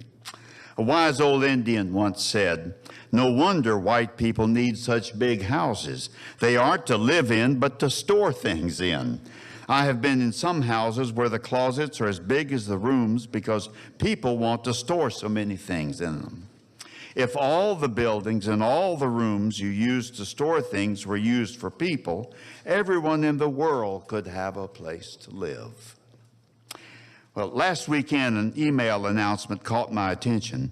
Housing crisis, Cobb community discussion, action plan, free and open. Well, I just had to go and was surprised to see a room full of mostly Gen Z professionals with only one other gray hair among them in the room, all being led by an articulate young man who appeared to me just out of high school, but cleverly articulating a masterful PowerPoint presentation on a par with a tech professor. In common was their desperation seeking, advocating solutions to attainable, affordable housing in this their home county, from which they too now have been excluded. How and why is this? In 1983, we purchased our present home in Cobb, a modest 3-bedroom ranch on 3/4 of an acre, raised our kids who graduated from Cobb's public schools, now with families and homes of their own out of state. Today, 42 years later, we empty nesters still enjoy the green surroundings and friendly neighbors, which happily have now been enriched by nearby Latino, Asian, and African Americans. However, our property has appreciated not 2 to 3 times as expected, but ballooned to 5 to 6 times its original value. The national average is now a whopping $390 to $500K, depending on your source, and requiring a salary of 6 figures for 20% down and payments within 30% of income. Many renting now pay $3,000 to $4,000 a month, thanks also to greedy home investment corporations moving in. Any mid-class couple with prior savings to avoid a down payment must have 2 incomes for a mortgage. If one gets badly sick, hospitalized, or laid off, soon they'd face eviction, joining the ranks of ever-increasing numbers of evictees and unhoused here in Cobb. Yes, even though you might not see them due to police successes in keeping them out of sight. Their numbers are increasing according to POT and other NIMP reports.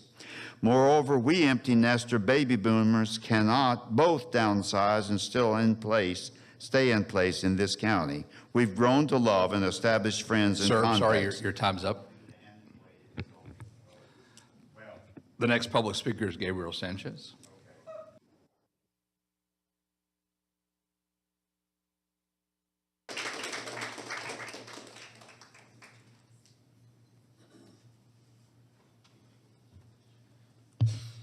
Good evening, everyone. I am Gabriel Sanchez, State Representative for House District 42 in Smyrna, South Marietta, and Cumberland, the Braves part. You know, we've been talking a lot about the Braves tonight.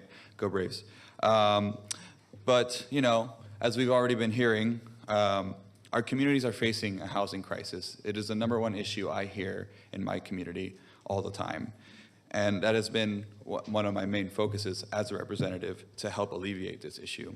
And one of the reasons for that is that I myself am a renter in Cobb County. And I've been renting for most of my adult life for about 7 years or so. And when I first started renting, I was paying about $850 a month. Now I'm paying about $1,550 a month for rent, almost double in just 7 years. And I know I'm not alone in that.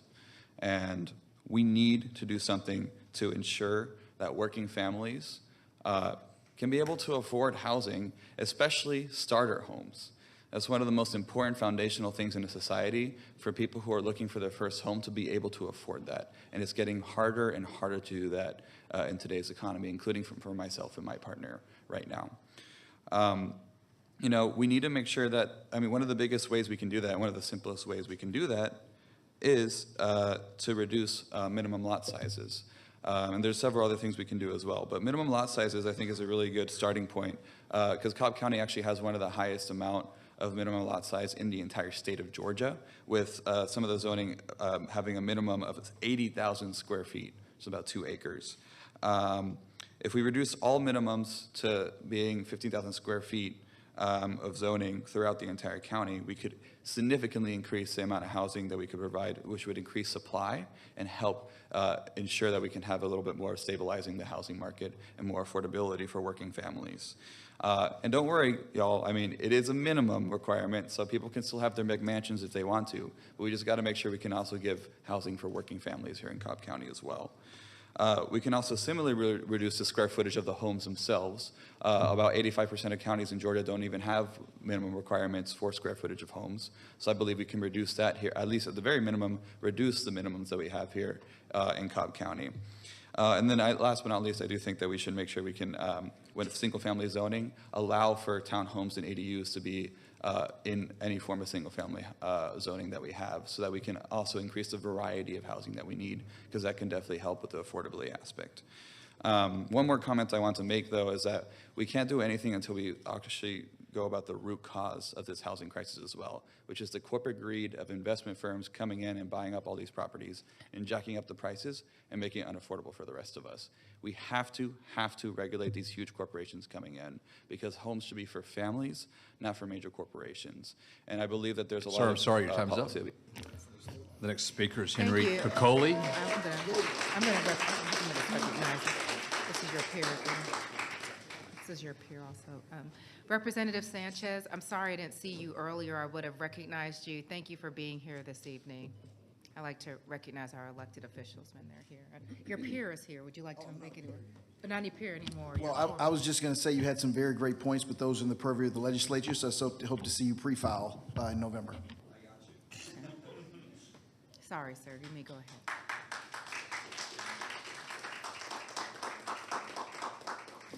And please note there's a timer there. You should see it. Okay.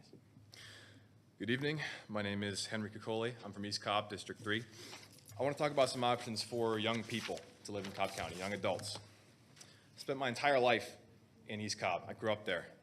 I found that after graduating high school, teens really only have two options. You can keep living with your parents, or you can move out to a different community, a different city, or even a different state. Moving out and living on your own is a huge milestone. But if you do want to do it and stay in the area, you really can't. There's nowhere for you to live. The housing types that you can afford don't exist. My peers are going to talk about a lot of different ways that we can bring these types, and I'm going to throw in one right now. To allow for young people to move out from their parents' houses to stay in the community, Cobb County should reform commercial zones and allow for building residences there by right. People like to throw around this word mixed use like it's some kind of new invention. It's really not. It's the way that we traditionally built cities and towns for centuries. It just means that we shouldn't delegate land to be used for only a single use. We've started building this way again in some places. Take a look at some new buildings near the Battery. It's a simple solution to build more homes, an easy way to place them without disturbing nearby single-family neighborhoods is to place them above businesses. It's a simple solution, but where I'm from, I'm not seeing it happen. So we can talk about some specifics. Commercial zones should allow for apartments above the businesses within height requirements. And additionally, restrictions such as setbacks and floor area ratios should be reduced or just outright removed entirely, as they would prevent multi-story buildings. This will allow for developers to build apartments on previously underutilized land by right, meaning no zoning meetings to get in the way and drive up costs. The new Chandler residences in Roswell at 1055 Alpharetta Street are a good example of this. It used to be an underutilized strip mall with a big parking lot, and now it houses apartments, offices, and businesses all on the same site. Let's bring that kind of development to Cobb County. And I want to talk about traffic, since that's a big concern for a lot of people. A great benefit of this kind of infill development, as they call it, is that these new homes are placed along retail corridors. This means that in the future, with enough investment into this kind of development, these corridors could have the density needed to support a public transportation system and help alleviate traffic burdens. This would allow young people to get around to work or school much easier. Let's invest in the next generation and build some places for them to live. Thank you. The next speaker is Alejandro Barrera.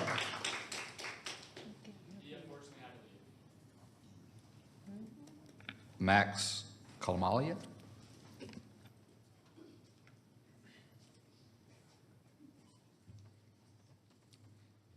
Good evening.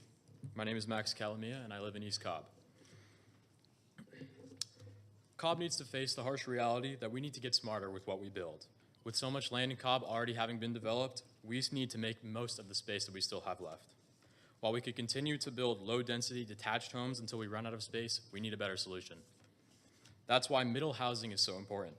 We need to build mid-density housing no matter what, and so it makes sense to include them in developments separate from already existing neighborhoods. We propose a fast and guaranteed rezoning process that allows up to 6 units per acre on projects that meet specific requirements. This includes townhomes, condos, and any other owned occupied housing types that expand home ownership in our country's housing stock. We realize that some residents may have concerns about this proposal, and so we want to go over some potential questions that may be raised. Firstly, this does not mean that every development will be approved, as that would be separate from the rezoning process. While concerns such as infrastructural issues are still on the table, general developmental concerns regarding simply building more houses would not be part of this process. Secondly, we understand that there may be some concerns regarding the impacts on transportation, particularly traffic. However, when looking at trips generated by mid-density housing types, there's a much smaller impact on traffic than single-family homes. While this could cause traffic to increase slightly, there is still a positive trade-off in that former commuters may be now able to stay within the county. Therefore, building smaller units with fewer trips generated to meet housing needs will be the superior solution than single-family housing. When we talk about how we can help solve the housing crisis, the morally selfless choice, a simple reality can be discovered. Building houses is going to have to happen no matter what. We cannot just ignore this issue because of traffic concerns, and we cannot just hope this issue goes away, because it won't. Although traffic could become a growing pain with Cobb's housing stock, it is a temporary issue that can be mitigated by expanding transportation options in the future. I hope that you'll seriously consider this proposal as we look to efficiently manage our county's land in the near future. Thank you. Connor Park.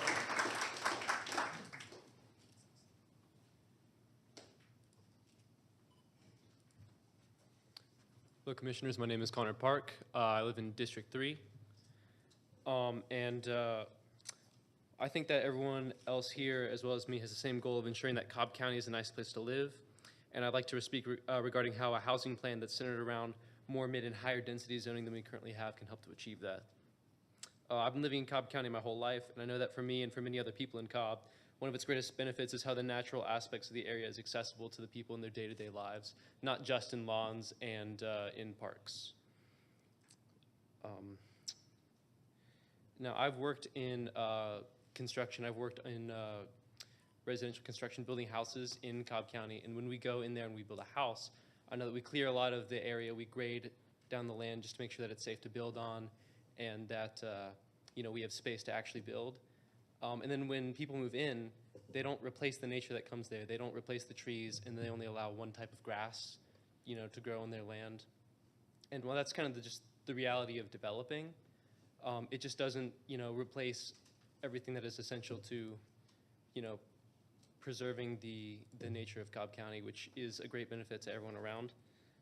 So for that reason, I think that we need to continue to push for zoning reform and allow for more mid and higher density housing, especially in places that make that more feasible, especially along transit corridors or areas that have potential for development, as other people here have said. I think that is something that will really benefit everyone that lives in this area. That's all I have to say. Thank you. Sean Dalton.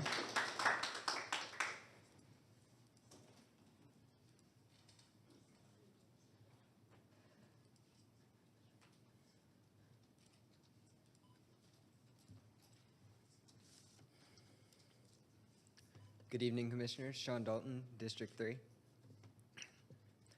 An unalienable right to life. That is the first promise this country made to its people. It is arguably the simplest and most fundamental in the promise in the creation of a good government, to protect its people and their lives. But right now, in Cobb County, in Georgia, and across the country, we are failing to uphold our word to protect the lives of the American people.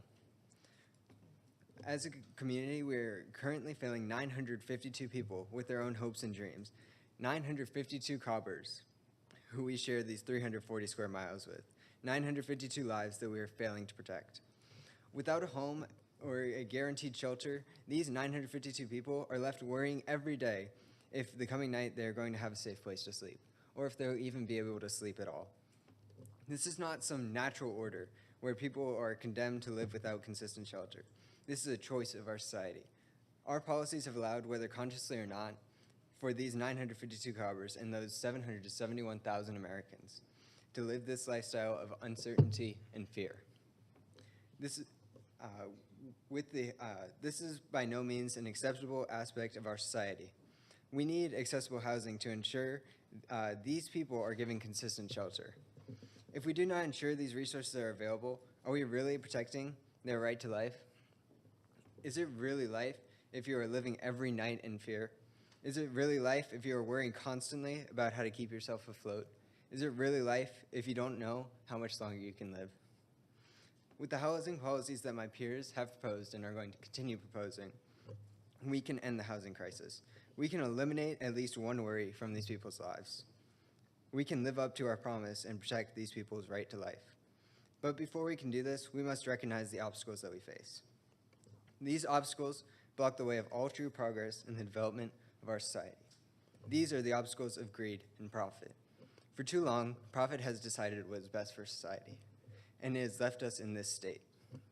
In a state in which people in our community are capable of suffering from the lack of a home, devoid of their right to life. So it's time we look the problem in the face and do all in our power to address it, because these 952 Cobbers deserve the same dignity as the rest of us. If we continue to prioritize profit over people, I worry we have lost the true value of human society to lift one another up. But if we reverse these, we can make a real positive change for every member of our community and recognize our human right to housing. Thank you for your time. Denny Wilson.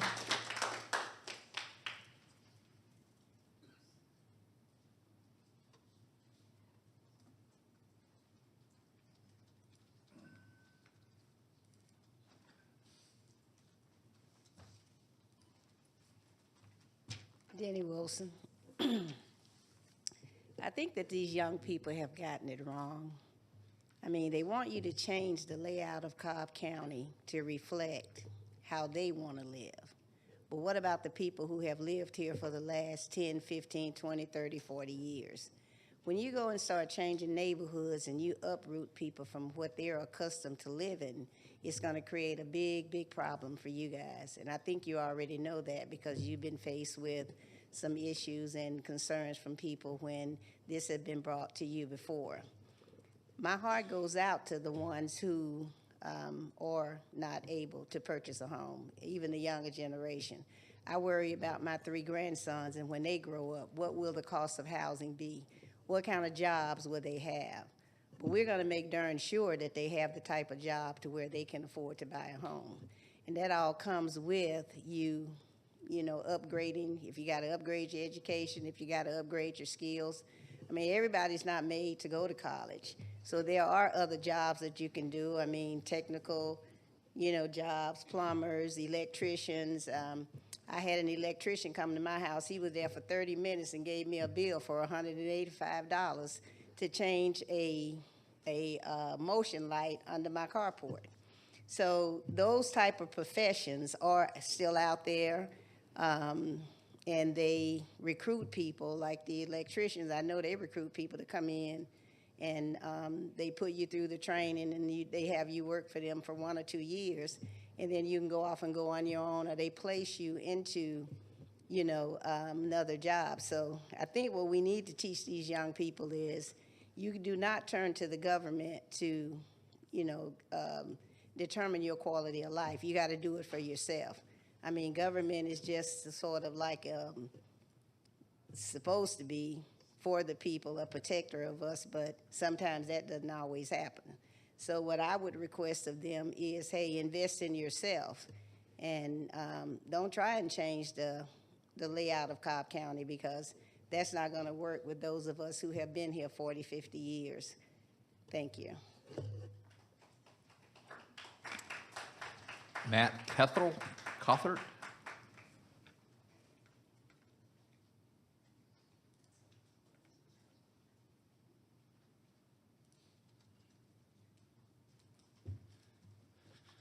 Matt Calvert. I apparently need to work on my handwriting. Also, just first want to say that I'm glad or insulted to be lumped in with the Gen Z generation mentioned earlier. But yeah, tonight, thank you for the time, and I just want to address what I believe is the elephant in the room when it comes to housing, and that elephant is Euclidean zoning. In 1926, Euclidean zoning was upheld in Supreme Court, and one of the judges who agreed said, quote unquote, "Apartments are a parasite on our community." And then Euclidean zoning was quickly weaponized to continue to racially segregate neighborhoods when it became clear that explicit racial zoning was no longer going to be feasible from a legal standpoint. Now, I feel like if I describe this to many people, they would be like, oh, wow, that must have gotten abolished in like the 70s or something, right? But unfortunately, I would have to reply to them that actually that's still fundamental to how we plan our communities today. See, at its core, Euclidean zoning is all about strict separation of uses. You've got your residential over here, you've got your commercial over here, you've got your multifamily residential over here, you've got your single-family residential over here. Never did the two meet. Now, it doesn't take long to just use your imagination to see what that does. Use your imagination to see what that does. It automatically traffic. You have to drive everywhere to everything all the time. It also separates, it isolates. And then when you think about our county and our country, to be honest, mostly, vast majority zoned for strictly single-family detached housing, you automatically exclude many young families, young adults, and folks who just can't afford the most expensive, land-intensive type of residential development. And this is by design. And so many of our suggestions, things we're advocating tonight, they're not going to totally solve all these issues. But it does start to push back on some of these impacts. And one thing I just want to call out that was mentioned earlier was allowing some residential and commercial zones. I think this is just kind of a no-brainer. They're already commercial zones. You don't often get as much pushback. As you mentioned earlier, mixed use is kind of hot right now. And it's just like, hey, why not, add it? And then whether you may or may not want to live near commercial, there's many who would like to be able to walk to a coffee shop, walk to their job, walk to work, and not get in their car and add even one more car to traffic and cut you off on 75. And so, again, I don't think we're not going to solve all these issues today, but I think this is a pretty good place to start. Thank you. The next speaker is Melissa East.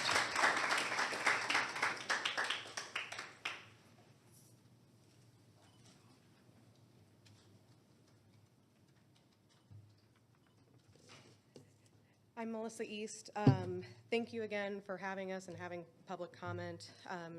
And I want to introduce myself as a Cobb County resident. I am also a homeowner.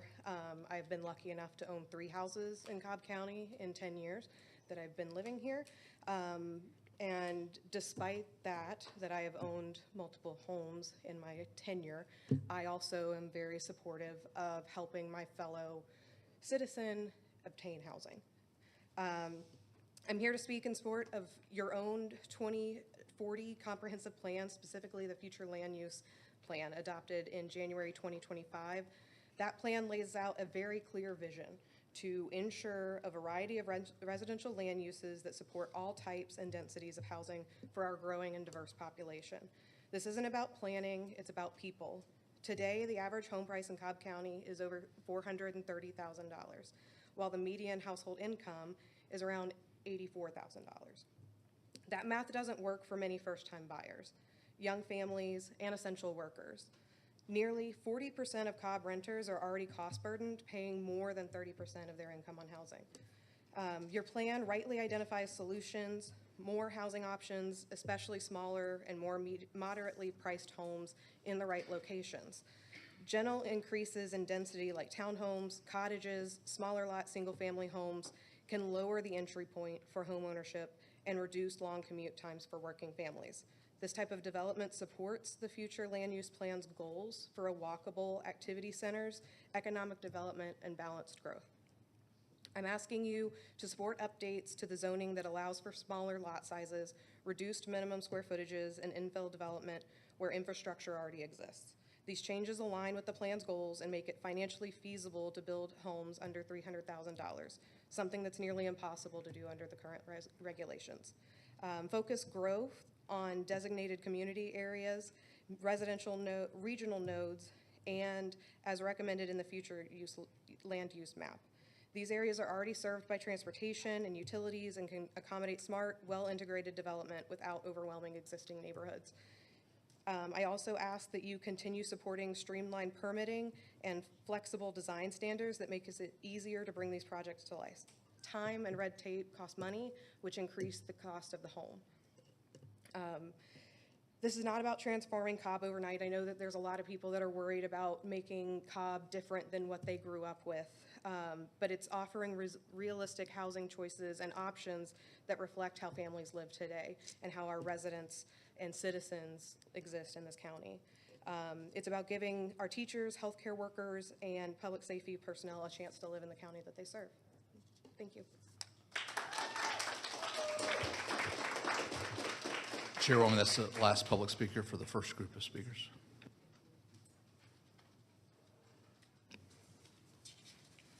We typically don't remark after public comment, but it's a breath of fresh air to see how many young people are in this room and expressing concerns about their fellow citizens. I really appreciate that. Thank you so much.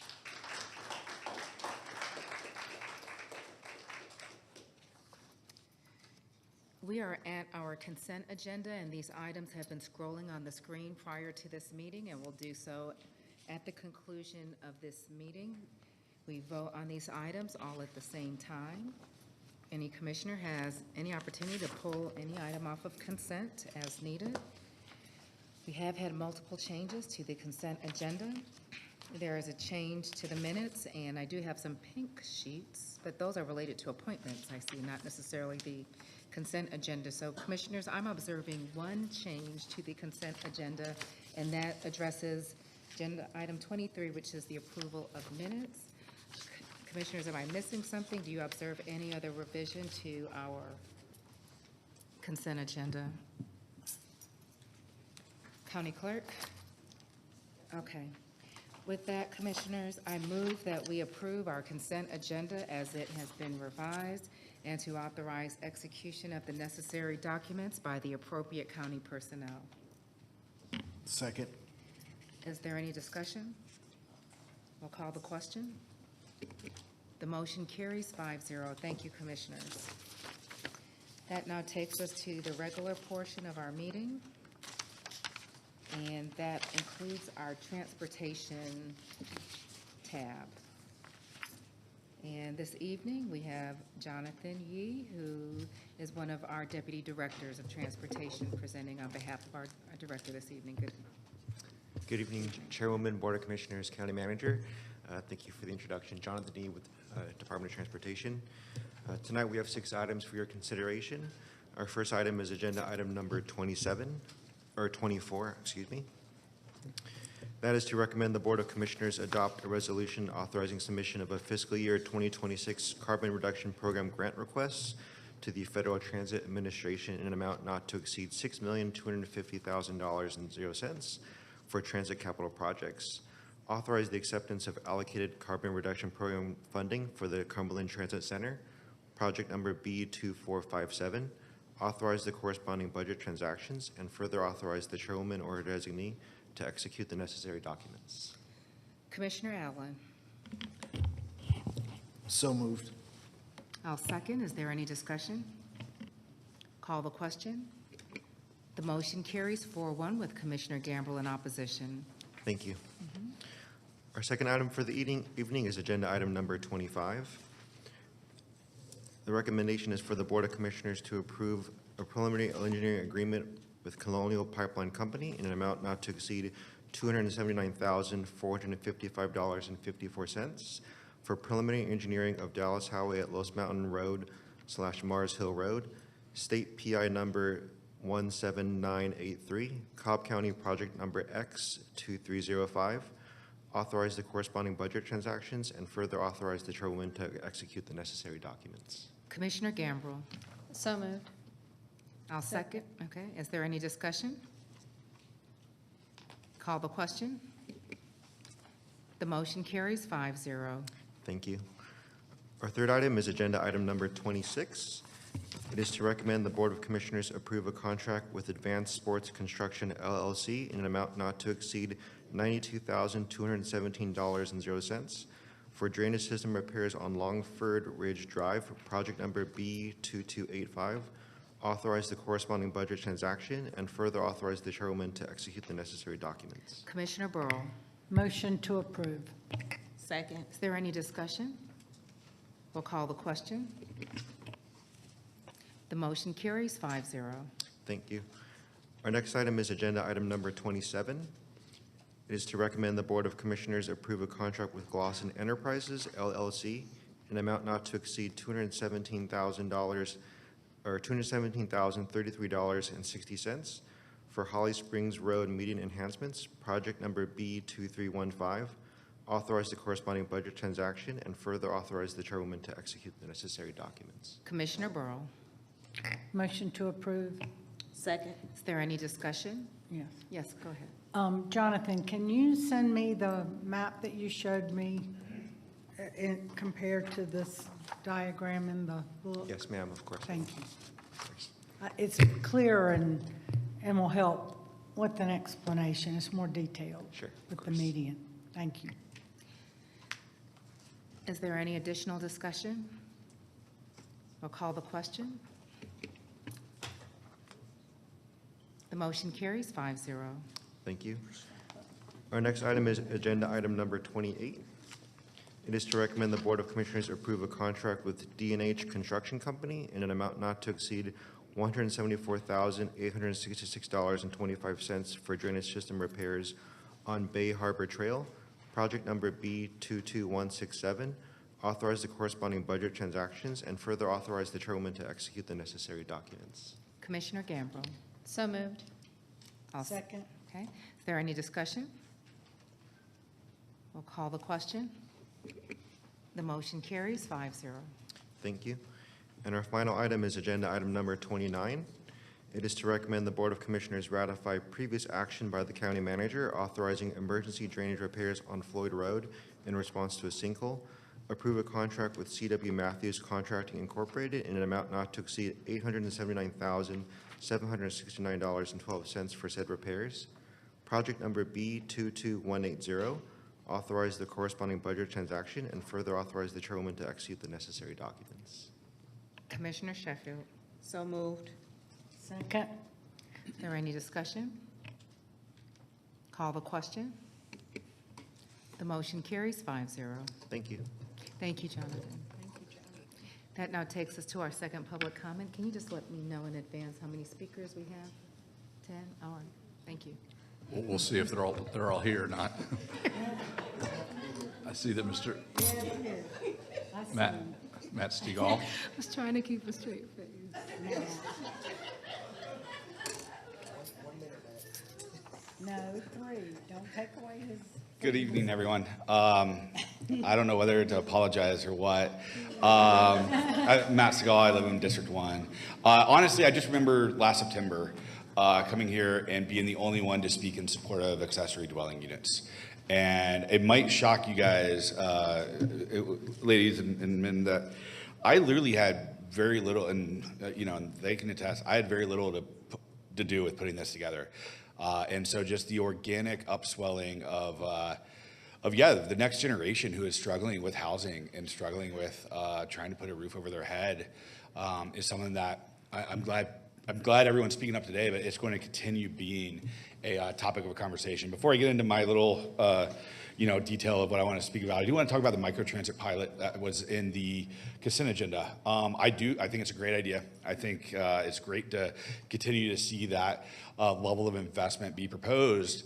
I just question, we've had a lot of Transit Advisory Board meetings, and both that and the Cumberland Suite proposal that was at the last meeting wasn't really mentioned at the Transit Advisory Board meeting. And so it's kind of one of those, they're just kind of coming out of the blue and everything. And I pay attention to all these things, and to be kind of shocked and it coming out of the blue is just kind of, I don't know, I think there's a process improvement that could be made there in some way. I do want to just, talk a little bit about starter homes. I think when I look at all the numbers and all the data, the number one thing that sticks out is just how hard it is for people to buy their first home today. And the causes of it is supply issue, zoning, corporations. I mean, there's so many headwinds. If you're just an individual or a family looking to buy your first house, you're competing against people doing all cash offers, people who already have a home, and they're, it's borderline impossible. And so just looking at that and looking at the, median household, or it's median house sale price and all these realtor, great metrics to look at. But really the metric I always look at is if you take probably $200K, $250K now with inflation, that's kind of what I think most people look at as kind of, a starter home. There's no inventory of that out there, none. Or if there is, it's not, it's tough. And so I look at where they are and who can buy these homes right now, and it's difficult. And so I just think whatever we can do to improve starter homes, look at places around the country who have really focused on that. Savannah was one that allowed backyard ADUs. It's really one of those things where we need to look at all possible solutions and help to make an impact on everyone who wants to live here. Thank you. William Parker. I think we saw him leave. Bob Maynard. Aya Patel.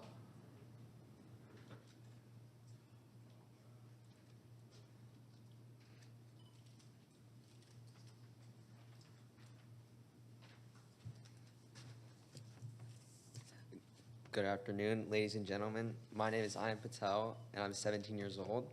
I'm not looking to buy a home right now, but I am thinking about the future I want to build and whether it's possible to stay in the place I grew up, Cobb County. For a long time, buying a home was something young people could reasonably work toward. But now, that dream feels farther away than ever. In Cobb, the average home costs over $400,000, and rent is around $2,000 a month. That's not just tough, that's completely out of reach for most people in my generation. Even those with steady jobs and college degrees are struggling to afford to live here. It's frustrating knowing that even if I do everything quote unquote right, go to college, get a job, and save money, there still might not be a place for me in the community that raised me. I know I'm not alone in feeling that. A lot of young people are worried that we'll be forced to leave, not because we want to, but because we simply can't afford to stay. That's why we're pushing for real change, starting with our zoning policies. First, we are asking Cobb County to lower the minimum lot size for single-family homes to 15,000 or even 12,000 square feet. Right now, zoning codes like R20, R30, and higher require excessively large lots that drive up housing costs and limit how many homes that can be built. Smaller lot sizes would open the door to more affordable, attainable housing. Second, we're calling for Cobb to allow accessory dwelling units and townhomes in all residential zones. These are thoughtful, low-impactful ways to expand housing without changing the feel of our neighborhoods, and they're perfect for young adults, seniors, and multi-generational families. But this is more than just about housing. It's about fairness, opportunity, and giving the next generation a real shot at staying the place we love. Cobb County has a real chance to lead with smart, future-focused policy, but we have to act now, because if we don't make room for us today, there may be no space left for us tomorrow. Thank you.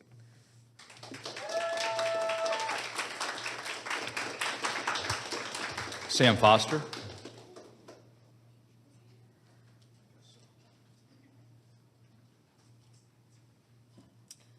Hello, Sam Foster. I just wanted to start off by saying this is amazing to see.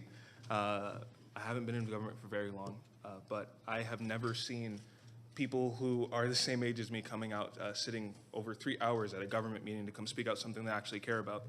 You know, I am heartened to see that going into the future, we're trying to attack the different power centers, the places that actually control the outcome of our lives.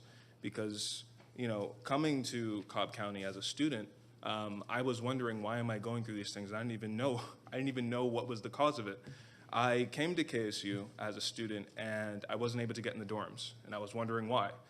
Student housing was too expensive for me to live in, so I had to go get roommates, and I had to go live, split rent with my different roommates, working 30 hours a week, $12 an hour. And if we have a county where we have the second biggest university, we have, this attraction, that attraction, why do we have so many attractive things here and you can't afford to live here? Especially if we're trying to bring in more students, we're trying to bring in more workers, especially at the county level. Why are we making it so that they can't afford to live here, that they have to come and drive to just experience the place that we've built up? They don't have a seat at the table, they can't be a part of the discussion, even though they're building our wealth for us. I think that is deeply troubling. And I wanted to speak a little bit on the role of government, because we're coming here advocating for the government to be better, not because we want a leg up or a handout. It's mostly because the government is us. We are the government. The government should work for us. I'm paying taxes. I want the government to work for me. And if we're asking the government to make our lives more affordable, to make our lives more livable, I don't think that's asking for a handout. I think that's asking for the bare minimum. I shouldn't have to pay more than 40% of my income to rent. I shouldn't have to save up for over 5 years to afford a home like I am doing now. I shouldn't have to worry about if my car gets totaled, how am I going to get around the county, which I am doing right now. All of these different things dealing with livability, affordability, we're not addressing them, and we're saying to young people who are being pushed out of our county, and older people, too bad, we don't care, it's not our problem, you need to do better, and you need to lift yourself up and get yourself out of the situation. No, it is on the government to fix our issues for us, and because we are the government. And I'm, again, so glad to see us understand that, come here, advocate for things to be better, and I look forward to us doing this in the future, especially when it comes to the UDC that's coming up. A lot of the big changes that we're making coming up can really address affordability, and if we tweak some of the policies in there to make them better, we can really have a huge impact on people's lives. Thank you. Sabrina Mao. Minnie Seeger.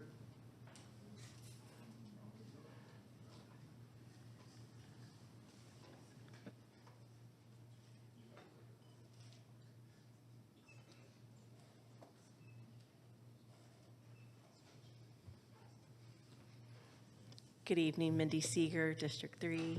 Good evening, Chairwoman and Board. I'll keep this brief because we've been here for a while. In the advice of my Commissioner Allen.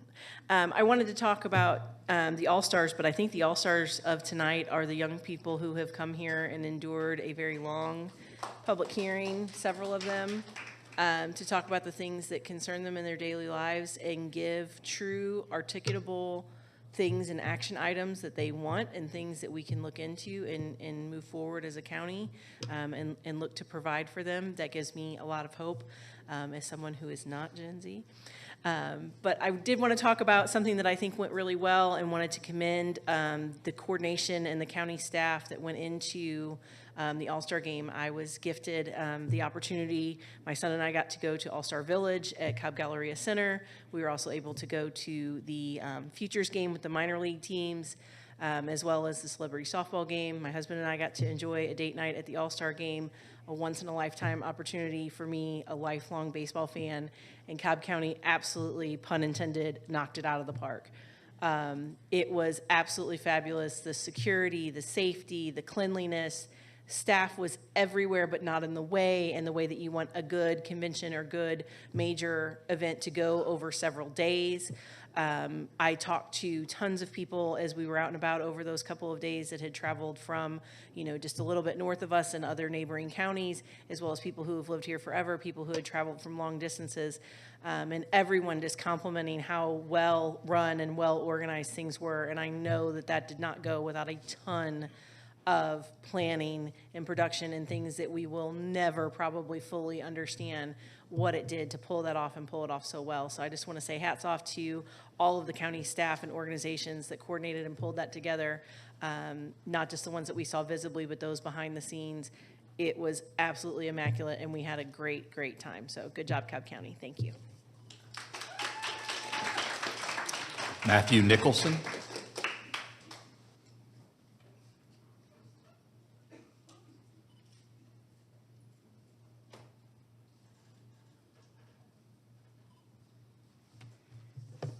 Hi, I'm Matthew Nicholson, District 4. I'm here to just come out and talk about housing in support of the other folks here who you've seen. I own a house in Cobb County. I also have in-laws who own a house in Cobb County, also in District 4. And I like it here. I think you all do a great job running things, fire, police service, great. But there are some areas I think we could improve, and housing is definitely one of those. Housing affordability. You've heard a lot of young people talk about being able to afford their house, being able to stay in Cobb as they grow up. And I'm also concerned specifically about my in-laws aging in place, right? They own a pretty big house in Cobb. They have 3 children who at one point lived in that house with them, no longer do. And every time I talk to them about maybe downsizing, they say, well, we could sell the house, but we can't afford to go anywhere else, right? And really, there aren't really options for them. Just 2 of them. They're maybe potentially going to have limited mobility in the future. They have stairs in their house.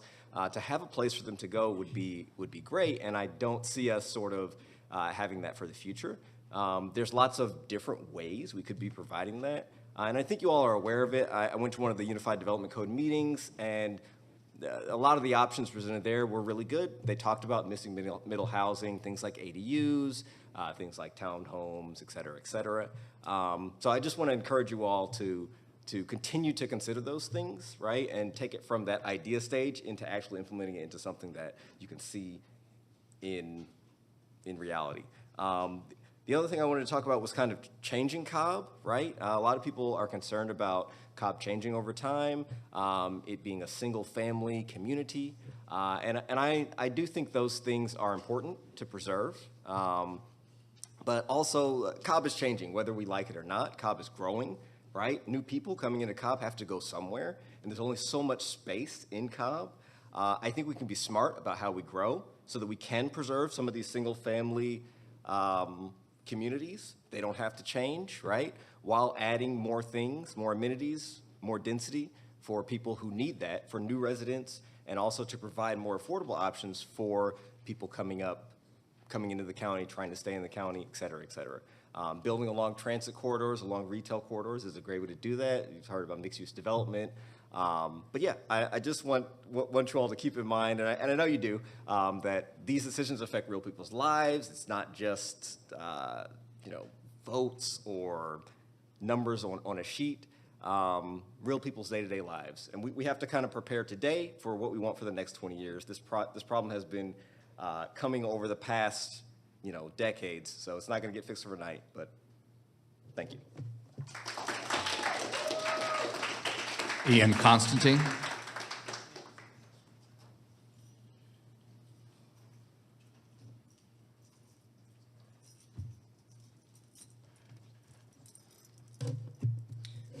Hey, my name's Ian Constantine, District 1. How about those kids, huh? Not kids, really. Young adults. Millennials are almost, 40 now? Gen Zs. Well, Gen Z's got to look out for Gen Alpha, because I think they're about to become the new teenagers. It's interesting, because as I listen to so many of my gray-haired compatriots speak out tonight against paying a little bit more in taxes, my heart did go out to them. I feel like you know, one day I might be one of them here, this very place, advocating for my own taxes in my own house. I hope. I don't own a home right now, but I hope one day I can. I do feel for them, though, because it sucks to have to leave the place you grew up, the place you've been living for so long. And that's what a lot of these kids might have to do, because they've lived here their whole lives. Not just a percentage of it, but like all of it. And they can't afford to live here. That's a travesty.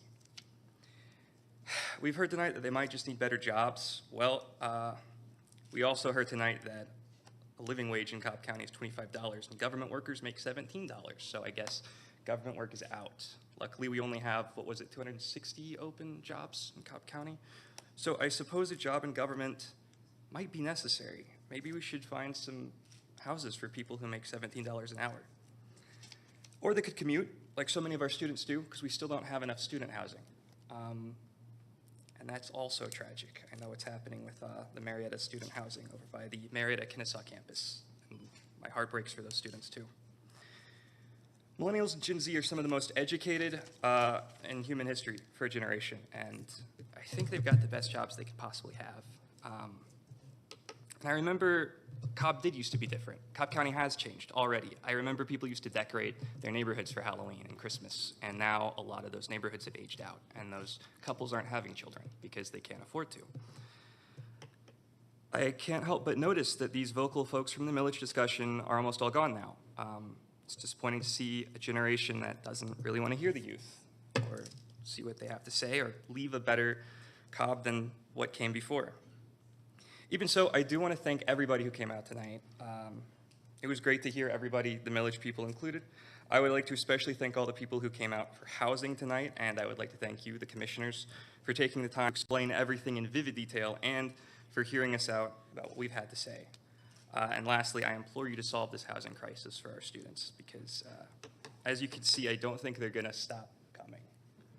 Not easily, anyway. Thank you. Have a good night, and drive safe. Cheers. I don't see him, but Craig Harfoot would be the next speaker. That's it. That concludes our second public comment, and we are now at our appointments tab, and I will defer to Commissioner Allen for the first appointment. Item 30 is to announce the reappointment of Felicia McDade to the 1% Special Purpose Local Option Sales Tax Citizens Oversight Committee. Thank you, Commissioner. Then I will defer to Commissioner Sheffield for the balance of the appointments. Okay. I'd like to approve the appointment of Joe Peluso to the Cemetery Preservation Commission. All right, so moved as presented. Don't have to vote on that, let's approve it. It's approved, so we have to, It's a vote. so I have a motion. Is there a second? Yes. Sorry. That's okay. I'll second. Thank you, Commissioner. Is there any discussion? This is late. Call the question. Motion carries 5-0. Thank you. And to announce the appointment of William Easton to the Transit System Advisory Board. Okay. Announce the appointment of Deidre R. Massey to the Board of Zoning Appeals. Okay. And finally, to announce the reappointment to Deidre R. Massey to the 1% Special Purpose Local Option Sales Tax Citizens Oversight Committee. I can't believe I got through that as late as it is. Tell me about it. It's commendable. Yeah. Thank you, Commissioner. And that concludes our appointments for this evening. And we are now at the Commissioner Public Address. And we will begin with Commissioner Gambrill once the slides are up. Join Parks for the annual Lost Mountain Youth Fishing Rodeo this Saturday, July 26th from 9 to 11 a.m. Prizes will be awarded for the top 3 biggest fish. The entry fee is $5 per child, and the event is open to youth ages 16 and under. Participants must bring their own fishing gear and bait. Please note this event is for youth only, and a parent or guardian must accompany each child. And then lastly, join us for National Night Out on August 5th from 6 to 9 p.m. at Jim Miller Park for the annual community building event that strengthens partnerships between law enforcement and neighbors. Enjoy an evening of food trucks, live music, and entertainment as we come together to build stronger relationships and a safer community. Thank you. Thank you, Commissioner. We're now at Commissioner Allen. Yeah, and I want to start with thanking all of the young people and young at heart that showed up to talk tonight during public comment, and Mindy stole my thunder, but I just wanted to thank all of the employees in Cobb County that made the All-Star Game just a success. From public safety to everything else, I mean, there has been some very horrific incidents around major events in the last 2 years, and for us to pull that off is a tremendous feat, and I just thank all of the different departments. It was truly a whole of government effort, and as always, Cobb County employees rose to the occasion and knocked it out of the park, so thank you to all of our staff.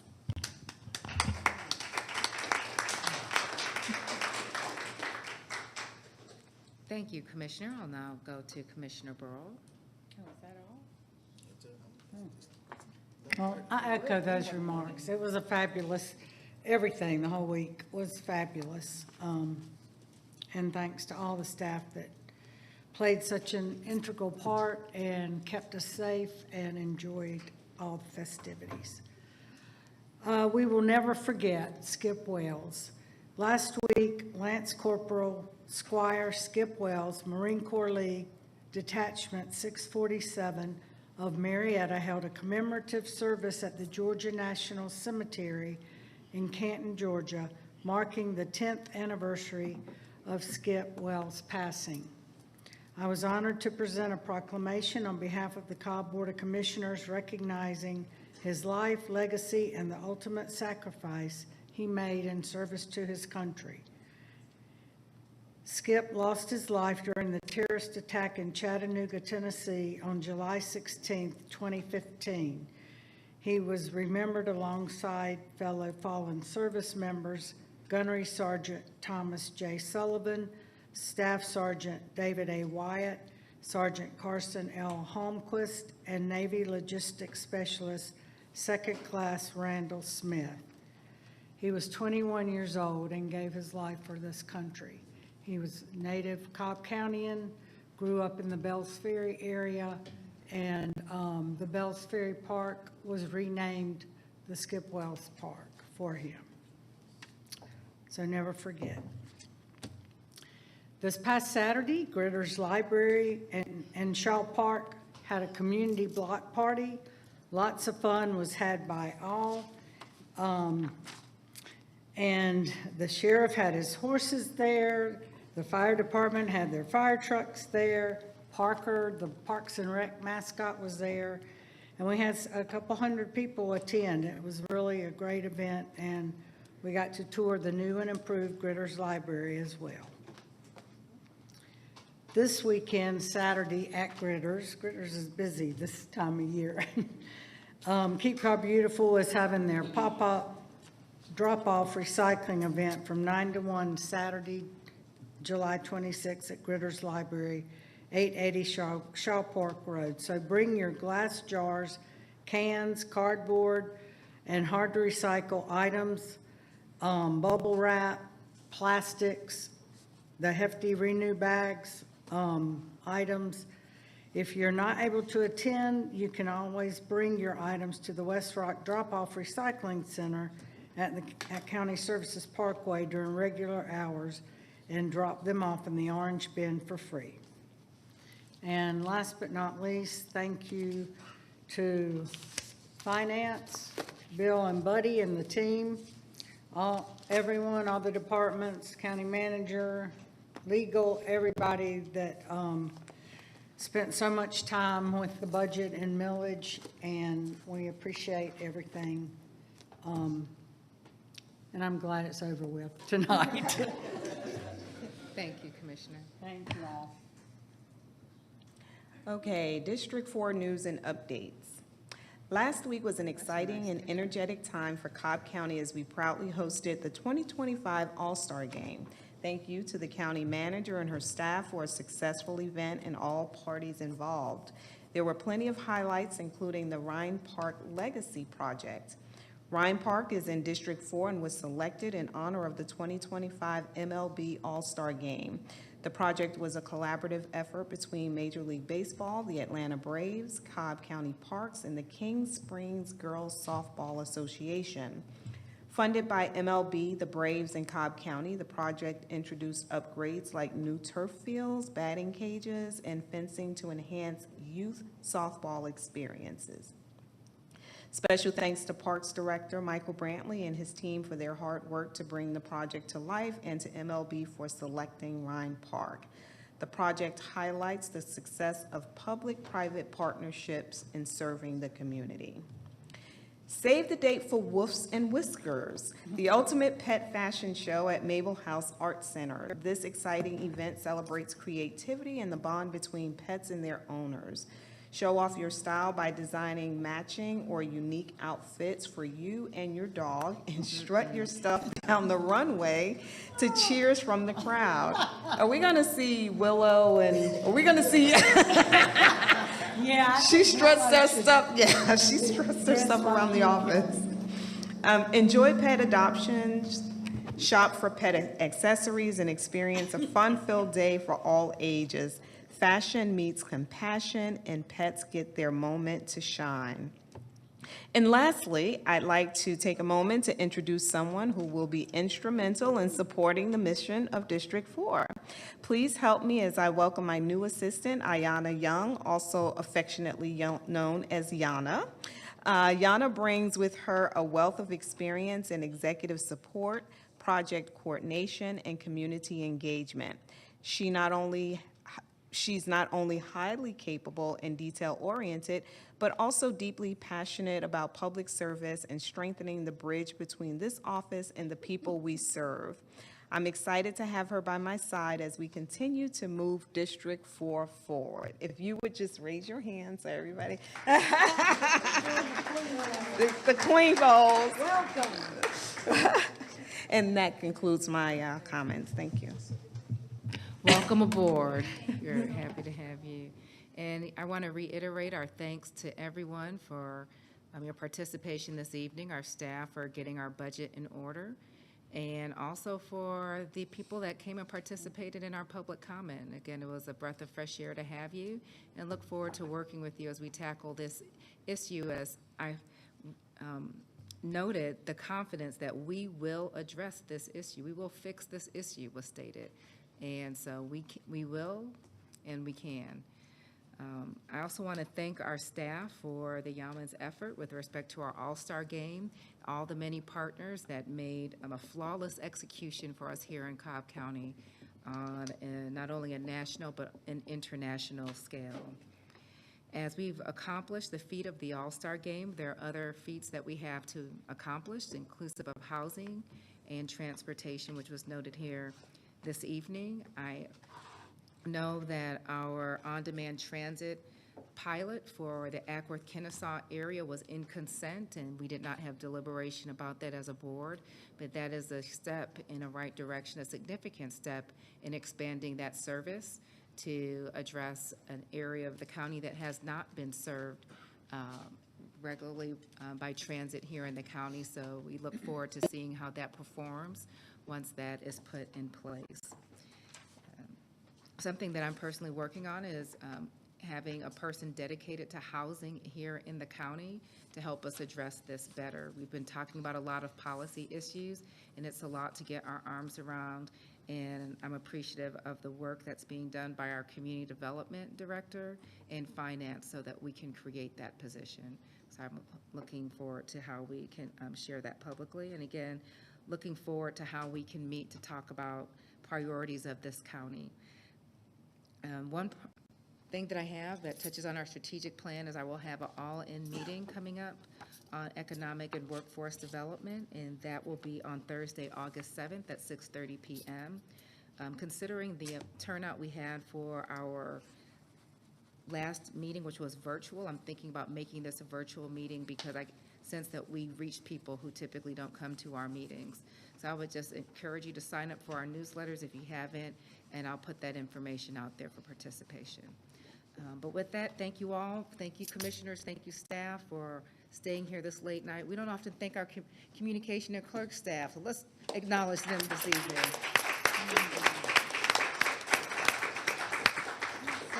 Thank you for holding us down.